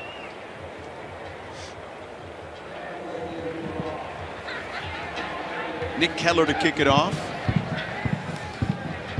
Bachmeier, the deep man, with Casarevis. And they line drive this one. Bachmeier fields it at about the 6 and met at the 20 by a wall of defenders. Travis Egan, kind of the first one there. Tonight at 6:30 Eastern, the ACC Huddle crew will have highlights and complete breakdowns of all the afternoon games and preview the nightcap at 8 p.m. Eastern, which is Wake Forest and North Carolina. Dave Clawson and Mac Brown will do battle. Then again after that game, a full post-game show to wrap up the night right here on ACC Network and the ACC app. Or excuse me, the ACC Network and the ESPN app. George Sedano, Orlando Franklin, Morgan Uber with you here in Stanford. And this is a big drive for Stanford, Orlando, down 15 now. Yeah, got to keep this defense from Louisville honest and get some runs. Daniels, pressure in his face, throws it complete to Mosley. And Mosley stretches out to the 30, or check that, the 27-yard line. Mosley has really developed nicely for this offense. Early in the season, he was having some drops when he would go over the middle and face some tight coverage. A great job on this last one, getting 7 yards in tight coverage and showing some concentration to catch that football and bring it in. So 2nd and 7.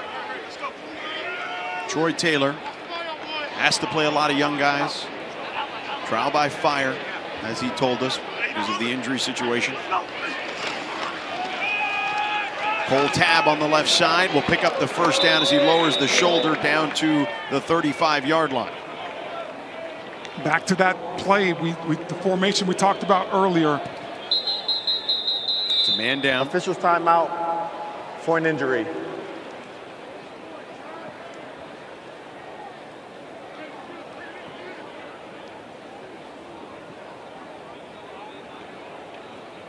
As you see, the Louisville training staff.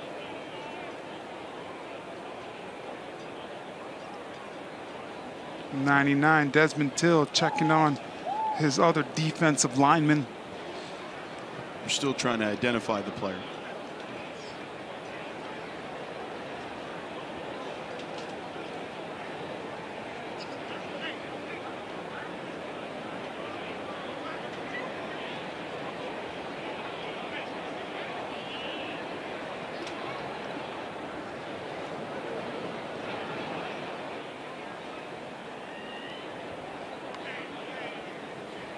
No movement going on right now. don't like the looks of this one, partner. There's head coach Jeff Brom.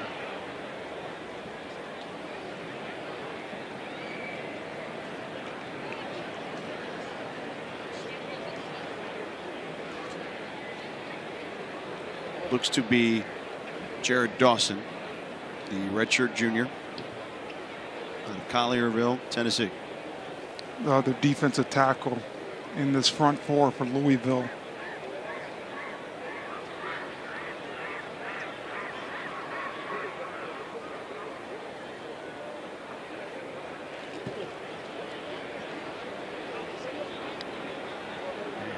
He is sitting up now.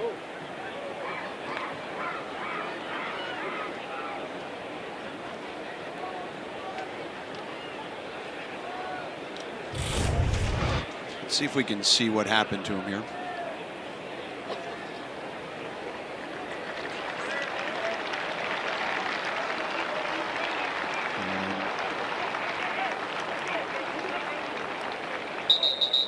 He's up on his feet as we get through the replay, but you see him there on the back end of that tackle pile.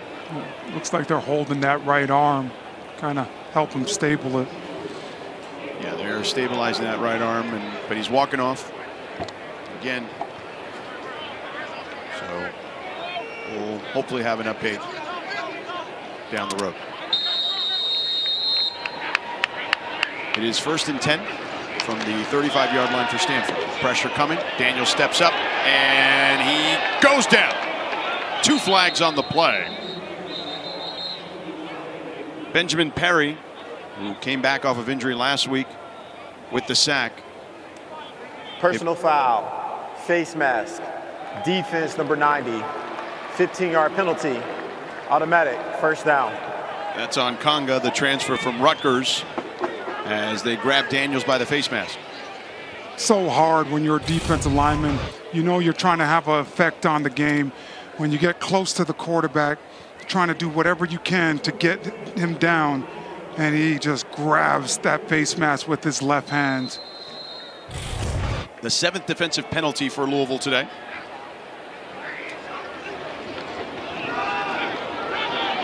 And on the outside, it's Mosley, and should have enough for a 1st down. Tightrope in that sideline, showing his explosive playmaking ability. There's Dawson on the cart for Louisville.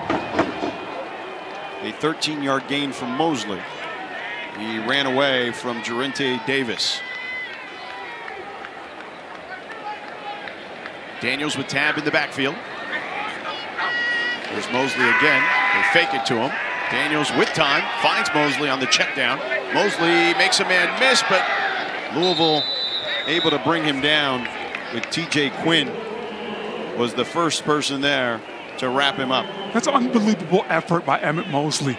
Takes a play that probably should have had maybe 1 yard, is able to fight through some traffic and go get 3 more. So great job by that young man, picking up 4 yards on 1st down.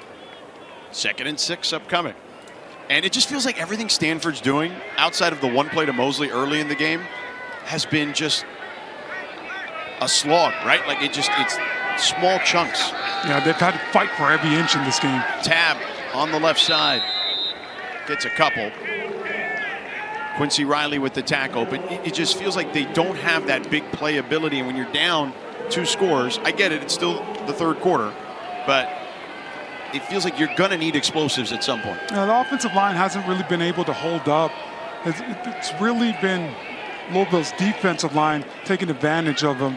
And when you have an offensive line that's playing with some injuries or guys that are a little bit lighter, you have to find ways to allow them to cut the defensive line and switch up some of their game to really go after the D-line and change things up. Mosley and Tab in the backfield. They go down in motion and they get out in the pass play, and Mosley picks up the 1st down again. This time on Quincy Riley, an 8-yard gain on the slant. Started off in the backfield and ran into the pattern. Yeah, another angle route. You know, we've seen this time and time again. We saw a big play. This same exact play went for a big play in the 1st half where they're lining Sam Rouse up in the middle of the backfield, having him come out, and then Mosley coming out of the backfield running an angle route. a great catch by Mosley as well. That ball was not perfect by a long shot, but he was able to haul it in. 110 yards from Mosley in the receiving game at the moment. Tab, big hole into the secondary as he gets a 9-yard gain there. Tamarion McDonald brought him down. A really nice run by Cole Tab, reading the backside and transitioning very smooth to get behind that backside, to get to that backside A gap, and then exploded in the open field. 2 tight end set. Still no catches for Ioman. 6 targets for him. They're looking his way. End zone, he's wide open for the touchdown! Right on cue!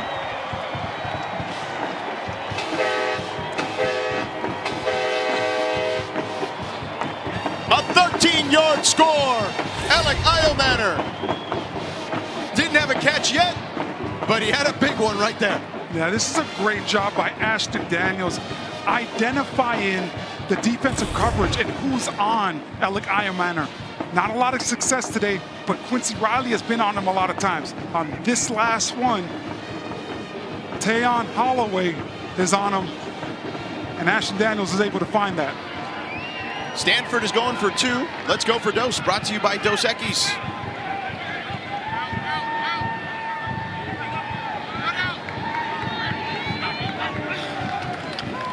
Daniels, pressure coming, rolls out, needs to get rid of it, floats one to the end zone, incomplete, but a flag on the play intended for Roush. He threw one up for grabs. McDonald in coverage. It's going to be very interesting to see what's called here. Pass interference, defense number 21. The penalty is enforced half the distance to the goal. It's still the try down. D'Angelo Hutchinson with the infraction. And let's go for Dos. Again. Una vez más. How about that? There you go with that Spanish. Let's hear it, because I was wondering how we're gonna keep it going. Una vez más. I wouldn't mess around right here if I was Tortilla. I would go, I would spread out and let Ashton Daniels run some kind of quarterback draw. Let's see what he does. And just like you called it, partner, they went for Dos. They get it. And it's a 7-point ball game. Back to the staple plays for this offense. They run a lot of quarterback draws. That is a strong point of Ashton Daniels' game, his legs. And what he's able to do is find that hole. Great job. Alec Iomanner just comes and annihilates the end man on the line of scrimmage. But Ashton Daniels showing you his toughness and getting in the end zone as well. I would imagine as an offensive lineman, you love when the receiver's making the block too. You got to feel like, hey, those guys, come on. We're not the only ones that can do this. You got to show us a little too, right? Oh, absolutely. A great run game. It takes all 11, so you have to be able to do that on the perimeter with your wide receivers and tight ends. Let's check in with Morgan.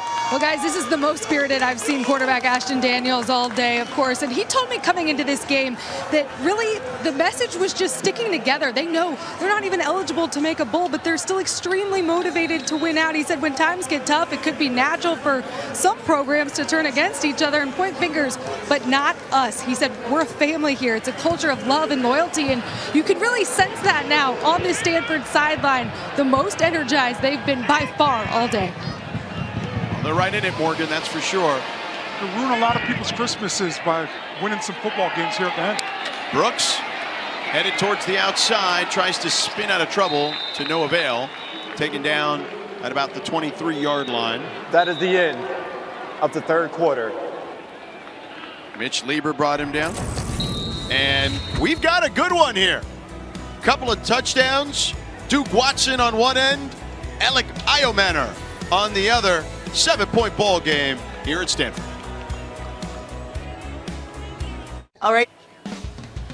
Welcome back to Stanford. We've got a good one here. There's our score, 28-21.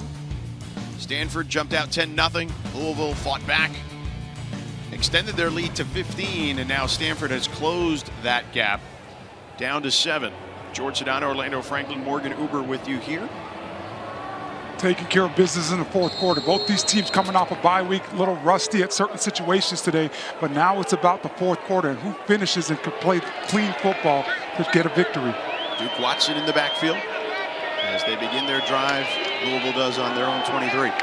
Toss to the outside to Bell. Bell trying to get away from the defenders. He does briefly. Nicholson, brought him down. Another great job by just Tyler Shuck, taking what the defense is giving him. If you're going to play that far off in coverage, we're going to throw it underneath all day and allow the wide receivers to try to get some yards after the catch.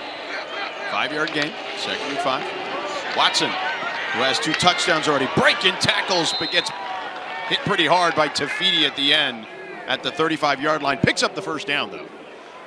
Another tough run by this talented running back room, doing it by committee today with Isaac Brown going down early in this game. How about another true freshman, though, carrying the load at tailback for Louisville? First down, ball on the 35. Play action, Chuck, pump fakes. Now checks it down to his tight end, complete to Kuriski.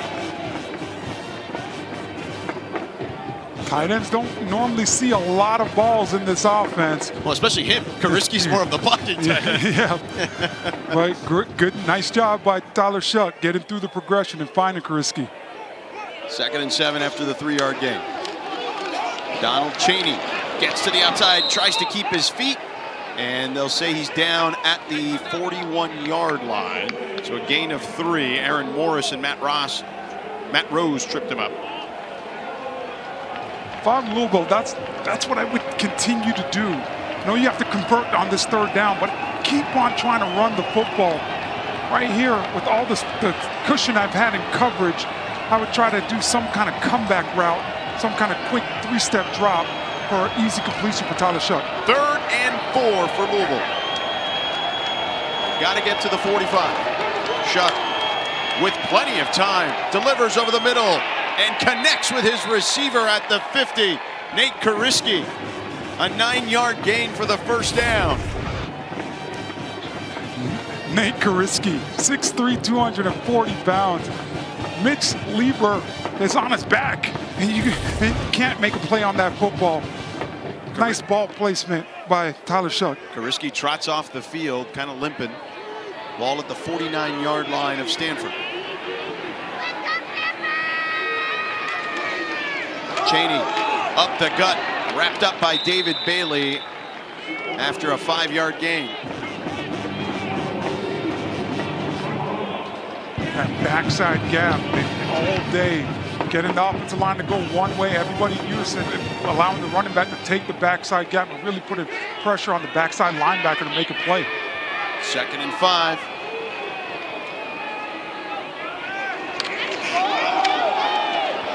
Watson back in. He picks up 1.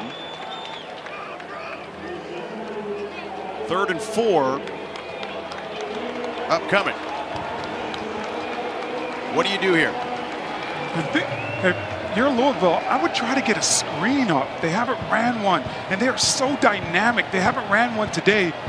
And on the other side, Stanford, got to be tighter with your coverage and think that Tyler Shuck's going to try to get the ball out of his hands quickly. Mari Huggins-Bruce in the backfield. He flexes out. Shuck over the middle. Caught and complete to Chris Bell for a first down inside the 30 to the 28-yard line. A 15-yard gain. Chris Bell, Mr. Reliable for Tyler Shuck. They had a great connection dating back to their spring game and throughout the offseason. You see it manifest itself. Up top, you're going to see Brandon Nicholson. He's 10 yards off right here. So Tyler Shuck's able to recognize that and delivers a nice strike to Chris Bell over the middle of the field. Shuck play action, rolling, dumps it down near the sideline to Mark Redmond, the tight end, for a short gain. Interesting that they went to a throw on first down. I would have tried to get back to my running game and still allow these running backs to continue to deliver these blows, because although Stanford defense has played really, really well today, you've got to think they've been tired with all the different running backs and different formations that Louisville's been able to throw at them offensively. Duke Watson back in, 9 rushes, 107 yards, 2 touchdowns for the true freshman. Again, replacing Isaac Brown, the other true freshman, who had been so great for them this season.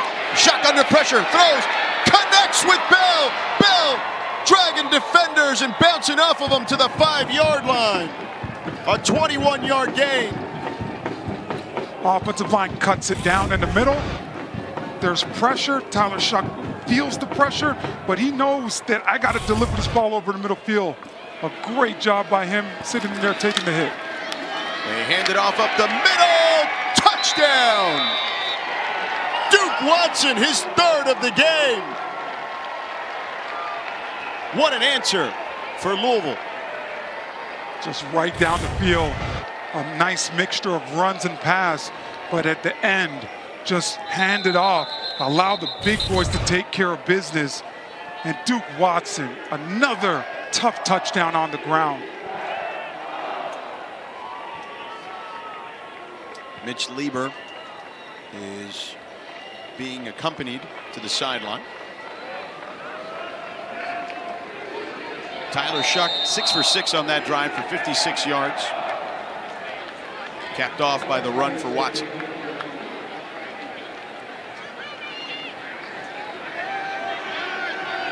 Travelstead for the extra point.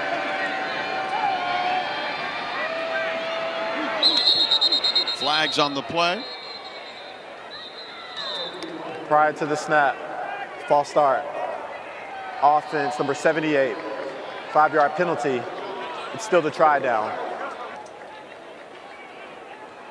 Number 78 is Joe Crocker. Got the big boys up there in their stands for a long period of time. Those hamstrings start burning. Crocker moving a little bit, twitching a little too fast on that last one. Sounds like you're speaking from experience. Yeah, I've been in those positions many times. Can we hurry up and kick the ball, please? The extra point for Travelstead is good. And it's back to a 2-score ball game. Let's take a look again at Louisville answering. After Stanford scored, Duke Watson said, hey man, it's time for me to take the plunge into the end zone. Louisville up 35-21. We got some X factors today for Louisville and Stanford. Duke Watson, 112 rushing yards, 3 touchdowns, only had 2 coming into this game. Came in because of Isaac Brown getting hurt. So true freshman gets hurt at tailback. Another one jumps in, takes advantage, and Emmett Mosley with a couple of big plays, has a long touchdown as well for Stanford. Isaac Garendo, the last tailback for Louisville with a 3-touchdown game back in the Holiday Bowl against USC. This one sails over the head of Bachmeier. That last drive, by the way, 11 plays, 77 yards, 5:16 off the clock for the touchdown. But now it's time for Ashton Daniels, who's kept Stanford in this game. And he's done it in the air and on the ground. Yeah, I think if you're Troy Taylor, you got to get to a little bit more of your 2-minute offense here. Get a little bit more up-tempo. This is a 2-score game, so you got to lean on your sideline throws to kind of stop the clock, your spread-out offense runs, and really get 3-level wide receiver options down the field. Allow Ashton Daniels to do some things with his arms, but you got to spread it out as much as possible and give him some quick, easy reads and allow him to use his legs. 2 tight ends out there for Daniels.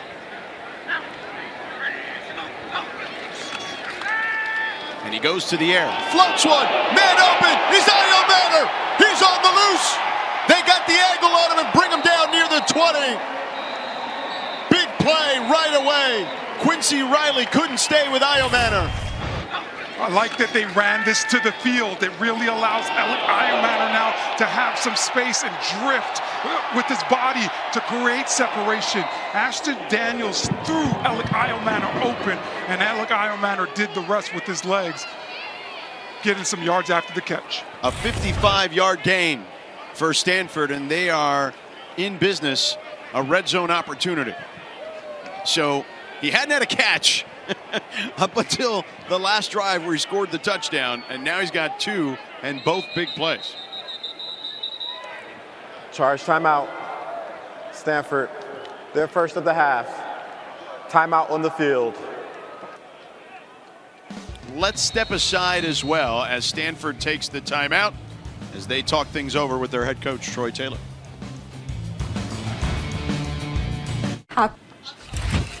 Stanford women's basketball honored legendary coach Tara Vanderveer Sunday by naming the court at Maples Pavilion after her prior to the team's game against Gonzaga, where they beat Gonzaga. Vanderveer wore the iconic custom jacket Nike gave her last season when she became the winningest coach in NCAA history, surpassing the 12:02 mark previously held by Mike Krzyzewski of Duke. Vanderveer retired earlier this year with a total of 1,216 victories, 15 Pac-12 tournament championships, 14 Final Four appearances, and 3 national championships. I mean, you want to talk about one of the best to ever do it right there. That's a legend. Yeah. By the way, 167 total championships for Stanford. That includes the individual championships as well. Daniels fires, complete.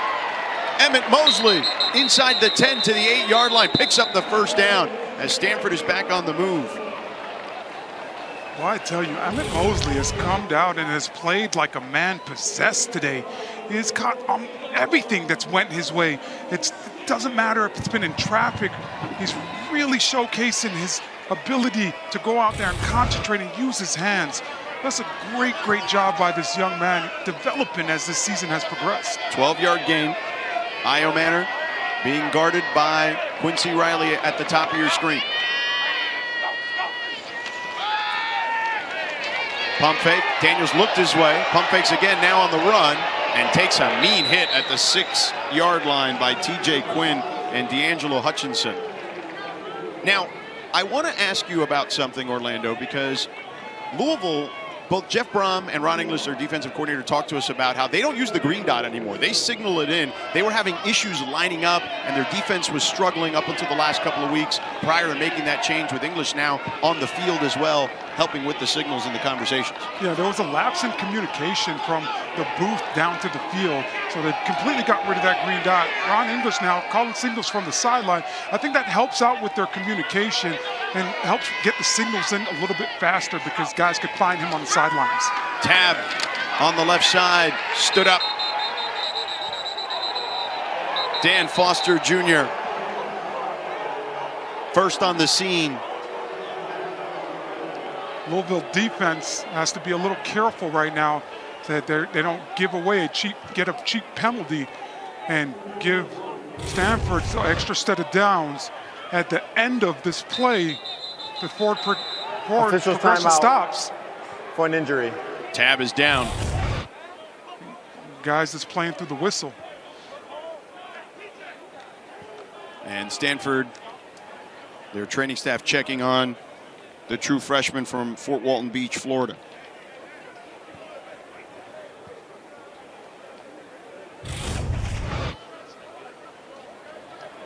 Here's another look. Gets dangerous at the end of plays because now you see Cole Tab going down with the injury. When guys hear the whistle, even when you're wrapped up, they tend to ease up, not trying to hurt another player. Louisville's defense right there, not easing up and kind of slinging Cole Tab to the ground. Right, and when he went down, he tried to stand up and was a little wobbly trying to get back up and then went back down to the ground. Yeah. Let's check in with Morgan. Well, this is already a really depleted running back room for Stanford without Micah Ford and Cedric Irvin. Both were out coming into today, and Cole Tab getting his first experience 2 weeks ago against NC State. 72 yards in that game. It was most in a debut for a Stanford Cardinal since Christian McCaffrey, and Coach Taylor had really talked about how much they were expecting of Tab, and unfortunate to see him still down on the ground right now being tended to by trainers. Yeah, Morgan, hopefully we'll see him give us a positive sign. They have a young, talented running back room. Have had some injuries, but they've been playing 3 true freshmen consistently this year between Chris Davis Jr., Micah Ford, and Cole Tab. And they were very happy with Cole's debut a couple weeks ago. His ability to run through some tackles, bring some physicality, no hesitation with his style of running.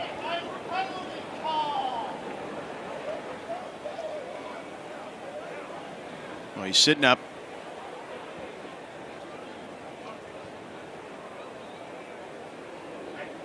Him and Chris Davis have been in the backfield a lot today. So much a part of what Stanford does is living in that 21 personnel with 2 running backs, as we see Coltap getting up to his feet, being helped up to his feet. Yeah. Certainly still shaking up. That's why guys got to let up after you hear that whistle. Got to be able to ease off. Dan Foster made him the tackle and slung him to the ground.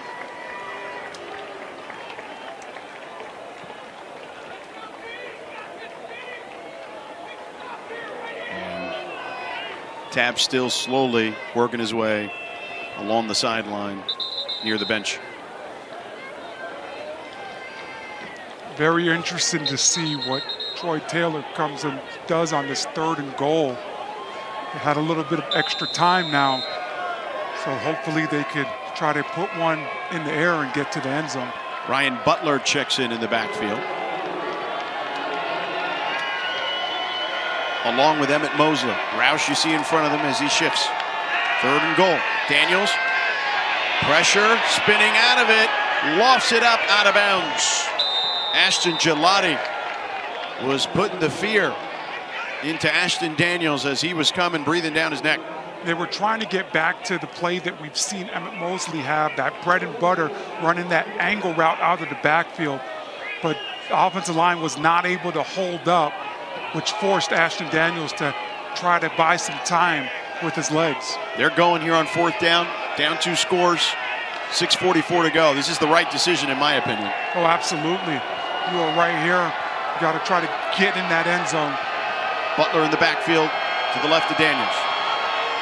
Daniels, pocket closing, over the middle, touchdown! Emmett Mosley, another touchdown! Mosley on the crosser in the back of the end zone, 4-yard score! And the gamble pays off for Stanford.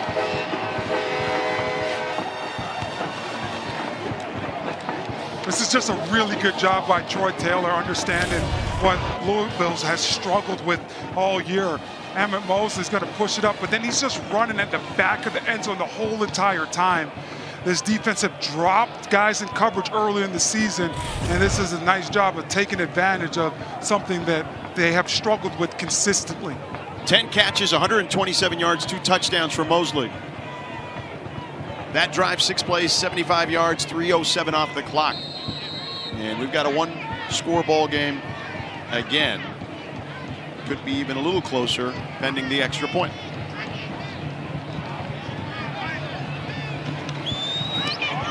Kenny up and good. 7-point ball game. Stanford staying within striking distance. Ashton Daniels finds the freshman Emmett Mosley for a score.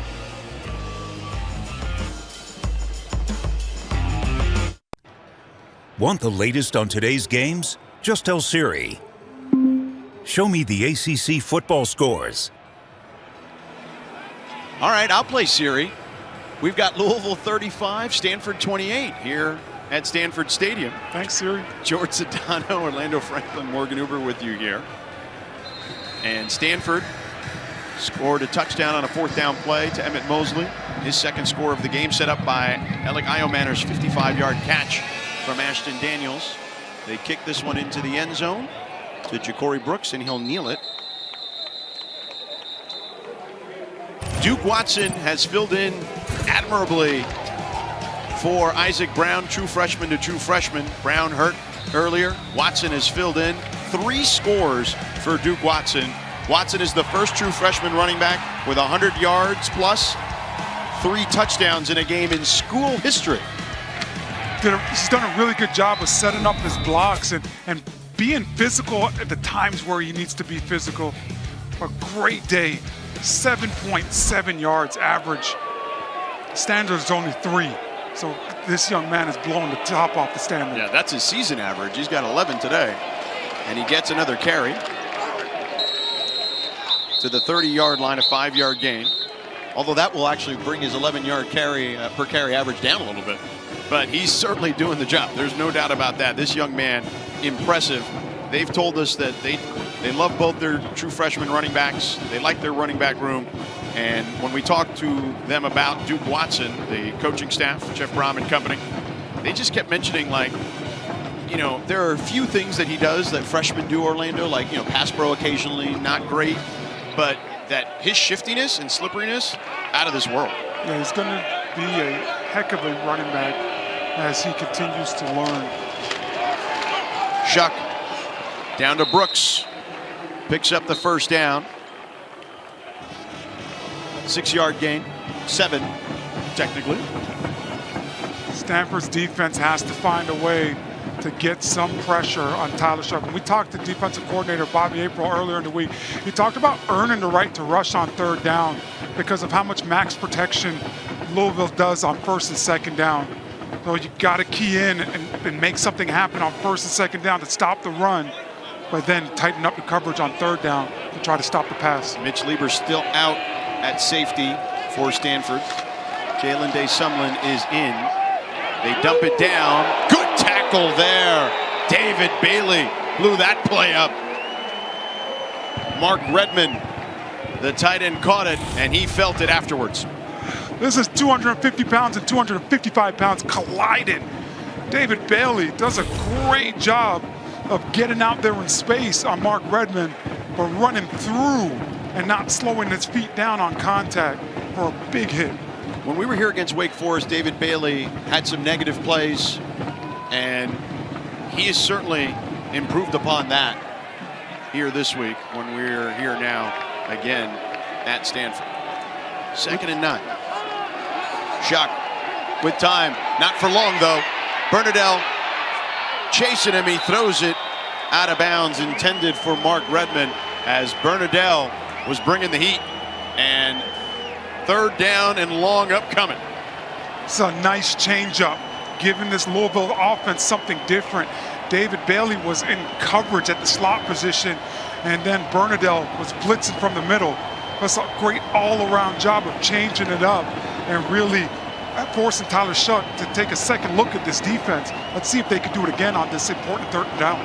3rd and 9. Louisville's got to get to their own 47-yard line. Crowd getting fired up. Here they come. Shuck throws it up. Well over his intended target. Stanford holds. Pressure there by Scotty Edwards from the secondary. This is a phenomenal play call by defensive coordinator Bobby April. He walks up a lot of guys in the box where you, as an offensive line, you got to guess who's coming and who's not. And then off the edge, you're able to see Scotty Edwards gets to Tyler Shuck right in time. Bachmeier set to receive the punt. A bit of a wobbler. He'll field it. Makes a man miss. And then taken down near the 25-yard line. These two groups, Bobby April as the defensive coordinator, was the linebackers coach at Wisconsin when Jeff Brom and Brian Brom were at Purdue. So they are very familiar with each other and going against each other over the years. Yeah, that familiarity and seeing it over time, now you get a beat of what they like to do. Jeff Brom likes to go over the top. He wants to be able to stretch the field out and take his shots.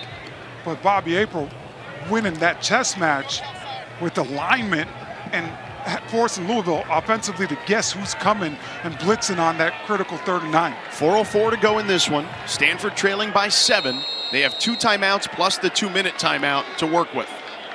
Chris Davis Jr. in the backfield with Daniels. Daniels down to Iomanner. Short gain. No, incomplete, they'll say. Couldn't hold on. Want to see Ashton Daniels throw that ball a little bit more to Alec Iomanner's body. Put it out in front of him a little bit too much where he had to jump and try to go make that catch. If he's able to place the ball, have a little bit better ball placement, and get some easy yards, even though Iomanner's going against the talented Quincy Riley out there in coverage. And I know he's one-on-one and he can break tackles because he's so big, but I just feel like they got to take bigger chunks down the field. Louisville showing pressure. Here they come. Stanford picks it up, finds Mosley with a spot in the zone. He picks up the first down to the 40. And Mosley continues to have a great game today, a 16-yard gain. He's up to 143 yards today. Yeah, that's just a nice job by this offensive line and given the protection that they needed. Partner, you just talked about taking those shots down the field.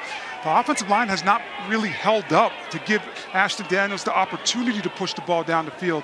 But on that last play, a great job where you're able to get a nice explosive play finding Emmett Mosley down the field. The true freshman working on Quincy Riley, the veteran at corner for Louisville. Daniels pump fakes. Now he decides to run for it. And he runs out of bounds near the 45. Tramel Logan chased him out. What's going on to Morgan? On that last Louisville third down, it was quarterback Ashton Daniels on the bench waving a towel, getting this Stanford crowd into it. And he told me this week he hoped to show a complete performance running and passing the ball. We just saw it there on that last run, really wanting to put it all together, guys, but going to have to do it without Cole Tabb, who is back in the locker room right now being worked on by trainers. Thank you, Morgan. And the tailback there, Chris Davis Jr., the other true freshman, picking up some yardage, making it more manageable for Stanford here on this next down. We have a man down for an injury.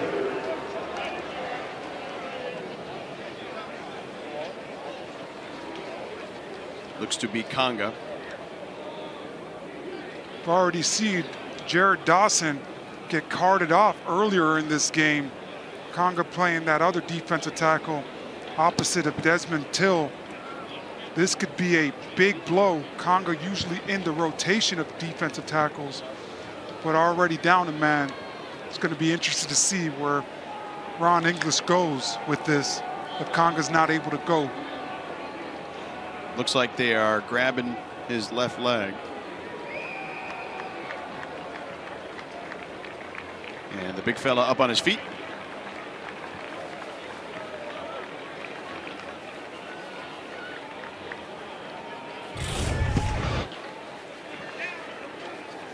Here's a replay.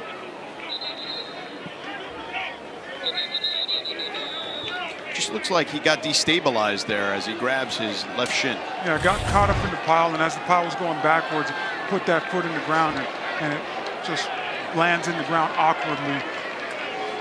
So Stanford back on the field, 4 of 14 on third downs, 2 of 2 on fourth downs, 3rd and 2. Look out for Daniels running it here in an empty backfield. And there he goes, finds a hole, lowers his shoulder, dragging defenders inside the 35-yard line for the first down. An 18-yard gain for Daniels. Great patience. I don't think that's going to be the last play before the 2-minute timeout. But Ashton Daniels, he comes up to the field and gets right behind that offensive line before then exploded to the outside. Just a nice tempoed run by Ashton Daniels to go get an explosive on the ground. So Daniels on the move. His longest run of the day, 18 yards.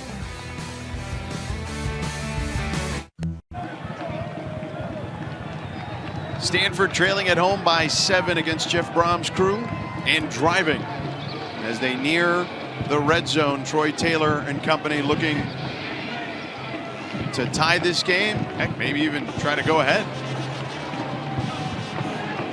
Ashton Daniels and company, 1st and 10 from the 34-yard line of Louisville. 2 tight end set. Daniels surveying. Still got plenty of time. He pump fakes and now decides to run. Only picks up about a yard. Watts and Foster brought him down. Really good job by Louisville and on the back end and being very tight in coverage, not giving Ashton Daniels anywhere to go. Stanford has 2 timeouts, and remember, under 2 minutes we go to the old school college rules where we reset the chains and that'll stop the clock for a brief moment. Daniels on 2nd down, dumps it off to Roush. Roush picks up A nice chunk of change there. It'll make it more manageable here on 3rd down. This is exactly where you want to be if you're Stanford. 3rd and 3. The whole entire playbook is up right now. You can run the ball, you could throw it, and this defense can't get a beat on what you're going to do offensively. 6-yard gain for Roush.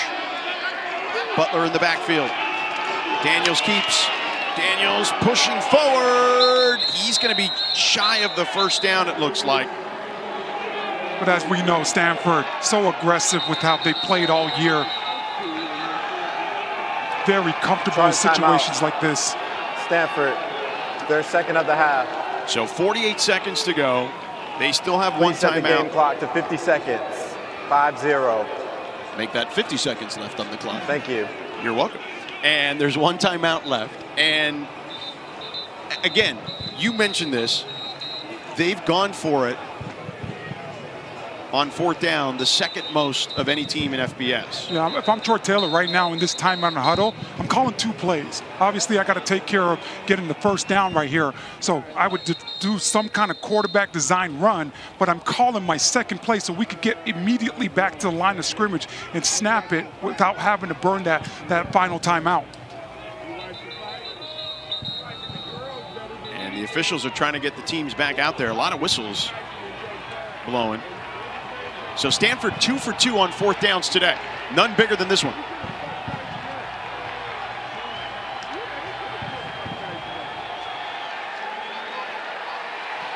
Justin Lamson checks in, the short yardage quarterback.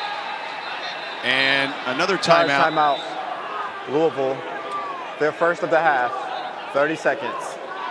So Stanford a little upset right now because the referee held them. They were trying to, Louisville was doing some late substitutions. As Lamson was trying to get up to the line of scrimmage to snap it and held a little bit. And ultimately, Louisville calls a timeout because the formation was a little bit different than what they expected. Well, that's what I was going to tell you, partner, was that they rushed out of that because they wanted to go fast. And yeah, Jeff Brom was like, whoa, whoa, whoa, whoa, whoa, whoa, whoa. And Ron English, I'm sure. Yeah, Troy Taylor's fired up right now, giving the referees an earful. So it'll be 4th and 1 again from the 25-yard line. And again, Lamson, their short yardage quarterback and red zone goal line quarterback. Lamson, he's going to go to the air, takes a hit, throws it up, and it's caught for a touchdown! Emmett Mosley, his 3rd score of the game. 25 yards from Lamson.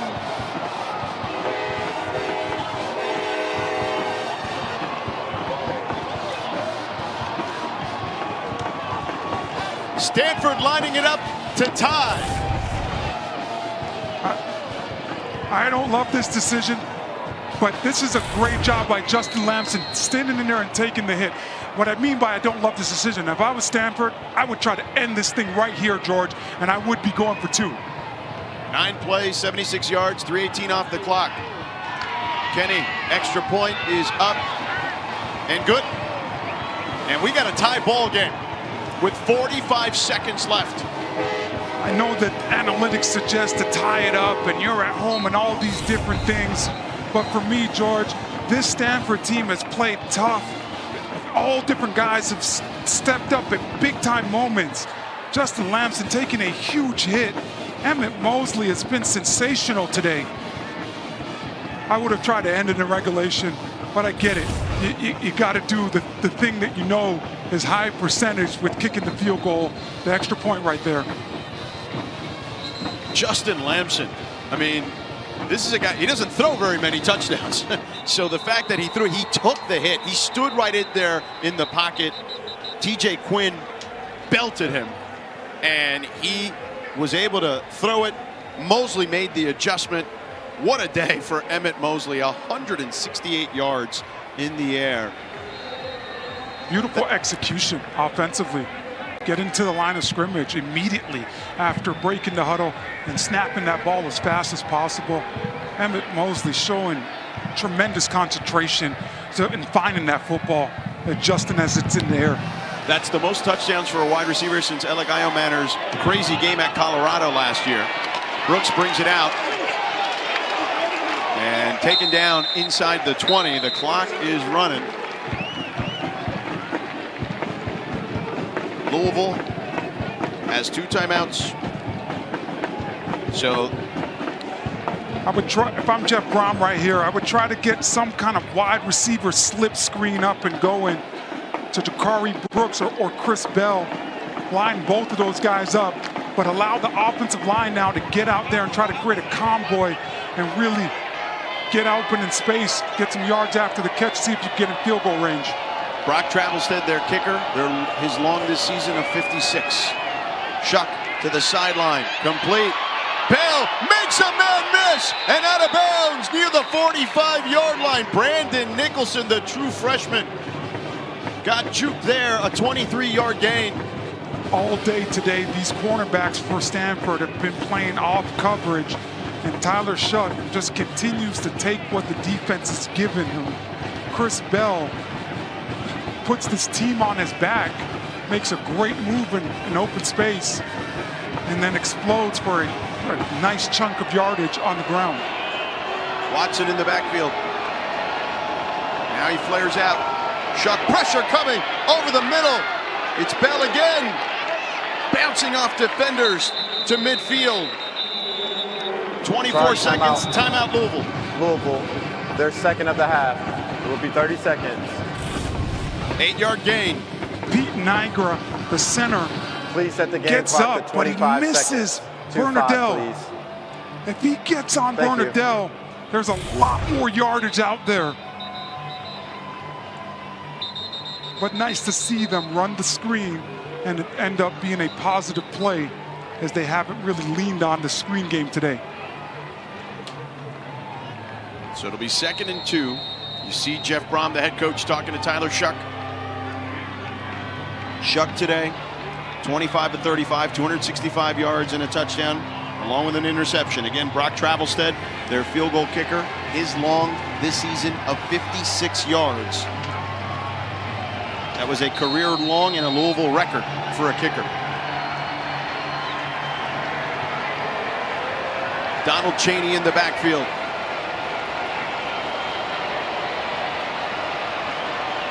Here comes Stanford with the blitz. Shuck off his back foot. It's caught for a first down at the 45 by Mark Redmond, a 5-yard gain. And Tyler Shuck going quickly. He spikes it. 19 seconds. Need about 10 more yards to get a field goal attempt. 15 to feel really comfortable on it. Well, I mean, Travelstead has hit it from 56, so it would be, they would need to get to about the... Please run the play clock. Play clock, please. They would need to get it inside the 40 to have a shot around there, around the 38-yard line. Yeah, but you get 15 yards, you feel really comfortable about it. No doubt. 2nd and 10. Shuck with time, airs it out. Too far for Brooks. 13 seconds left. 3rd and 10 upcoming. Aaron Morris in coverage. Tyler Shuck has to get that ball to come down in bounds to give Ja'Cory Brooks an opportunity to try to climb the ladder to go get it. When you throw it out of bounds, you give him no chance. Need better ball placement. Please set the game clock to 15 seconds. 15 seconds on the game clock. Thank you. So 15 seconds, 1 timeout for Louisville, 3rd and 10.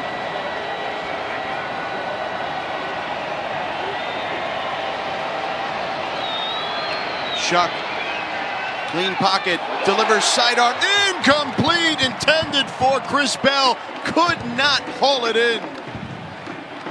Great play design. I think you have to think punting the ball away, but just a little out there. Chris Bell gets that left arm on it, but not able to haul it in. Nice shallow crossing route. I love the play design by Jeff Brom. Just unable to connect. Chris Bell is gonna definitely not be happy with himself about that one. Timeout, Louisville. Charge timeout. Louisville, their 3rd and final of the half. 30 seconds. Tyler Shuck does the right thing. He tries to lead him out, telling him because he could see the coverage, and Chris Bell running that short Krausen route, he doesn't know what's going on, so he tries to lead him. Stanford playing man-to-man coverage. Tyler Shuck understanding that if Chris Bell catches this, he's going to have a lot of daylight and be able to use his legs and get some yards after the catch. I remember back when I played for the Broncos, the first day meeting Peyton Manning, he talked about, if I put we run shallow crossing routes and I put the ball in front of you, I'm telling you that that corner has cleared out and I want you to take the sidelines and go get that yak. But if I put it on your back shoulder, I'm telling you to stop and cut it up the field. So Tyler Shuck doing some good things with ball placement right now. Just Chris Bell unable to haul that one in. And they're going for it.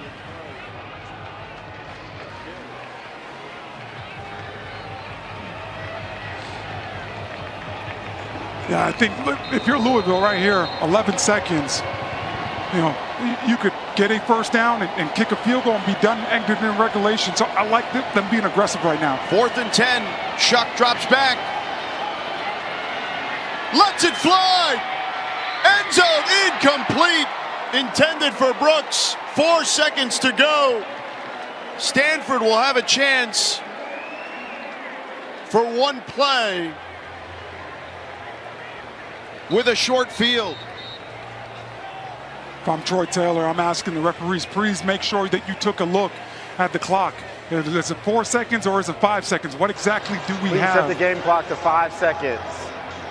Because I thought it stopped at 5. I thought I saw that ball. So I'm glad the referees were thinking along the same lines.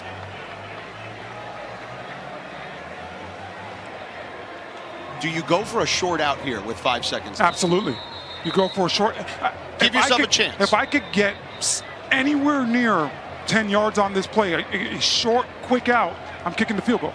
I'm trying to kick a long field goal. I'm trying to end this thing out. They do have one timeout.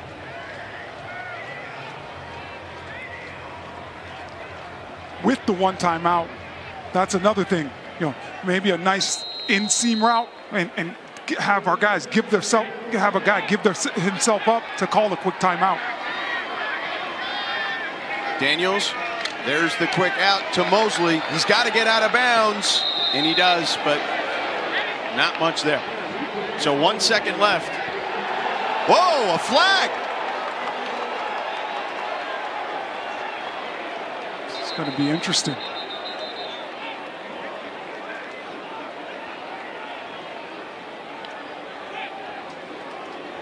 There was some extracurriculars near the sideline. After the play, unsportsmanlike conduct, defense number 20, his first of the game, 15-yard penalty, automatic first down. Tayon Holloway. That is a crucial mistake. That now puts the ball at Louisville's 40-yard, 30, in between the 39 or right at the 39-yard line. So this would be a 57-yard attempt. Yeah, Tayon Holloway. Stanford, their third and final of the half. So it would be a 57-yard attempt for Kenny. Emmett Kenny, his career-long 51 yards. Again, this is a young man, Orlando, who broke his hip against Arizona State, kicking a field goal, missed 2.5 years. The fact that he's even back on this team and back on this field to attempt a game winner would be an incredible feat for him. You know what I also love? Look at that profile. Senior. Today is senior day. You have an opportunity to be the hero for this football team.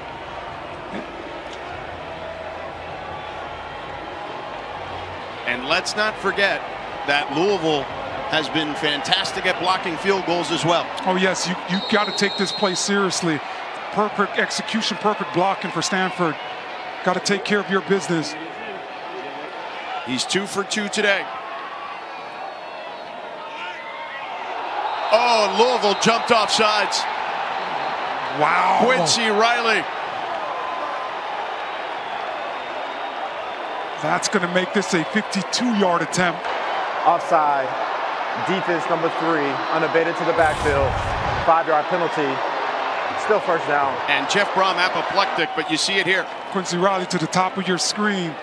Just jumps and gives another free 5 yards. 20 yards on 2 penalties given up by this Louisville defense on the last 2 plays. 9th defensive penalty for Louisville. 52-yard attempt for Emmett Kenny. A young man who persevered through a hip injury, kept him out 2.5 years. This would be a career long.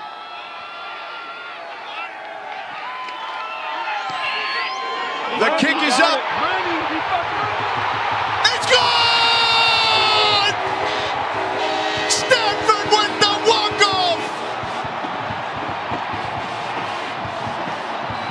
This is big time for this organization. They snap a 6-game losing streak. Stanford, just unbelievable resilience today. And you saw it from the first whistle. Really good, playing complimentary football and big plays.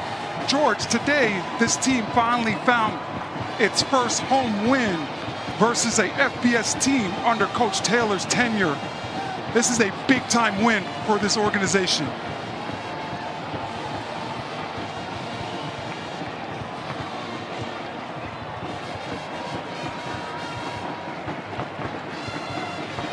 What a day.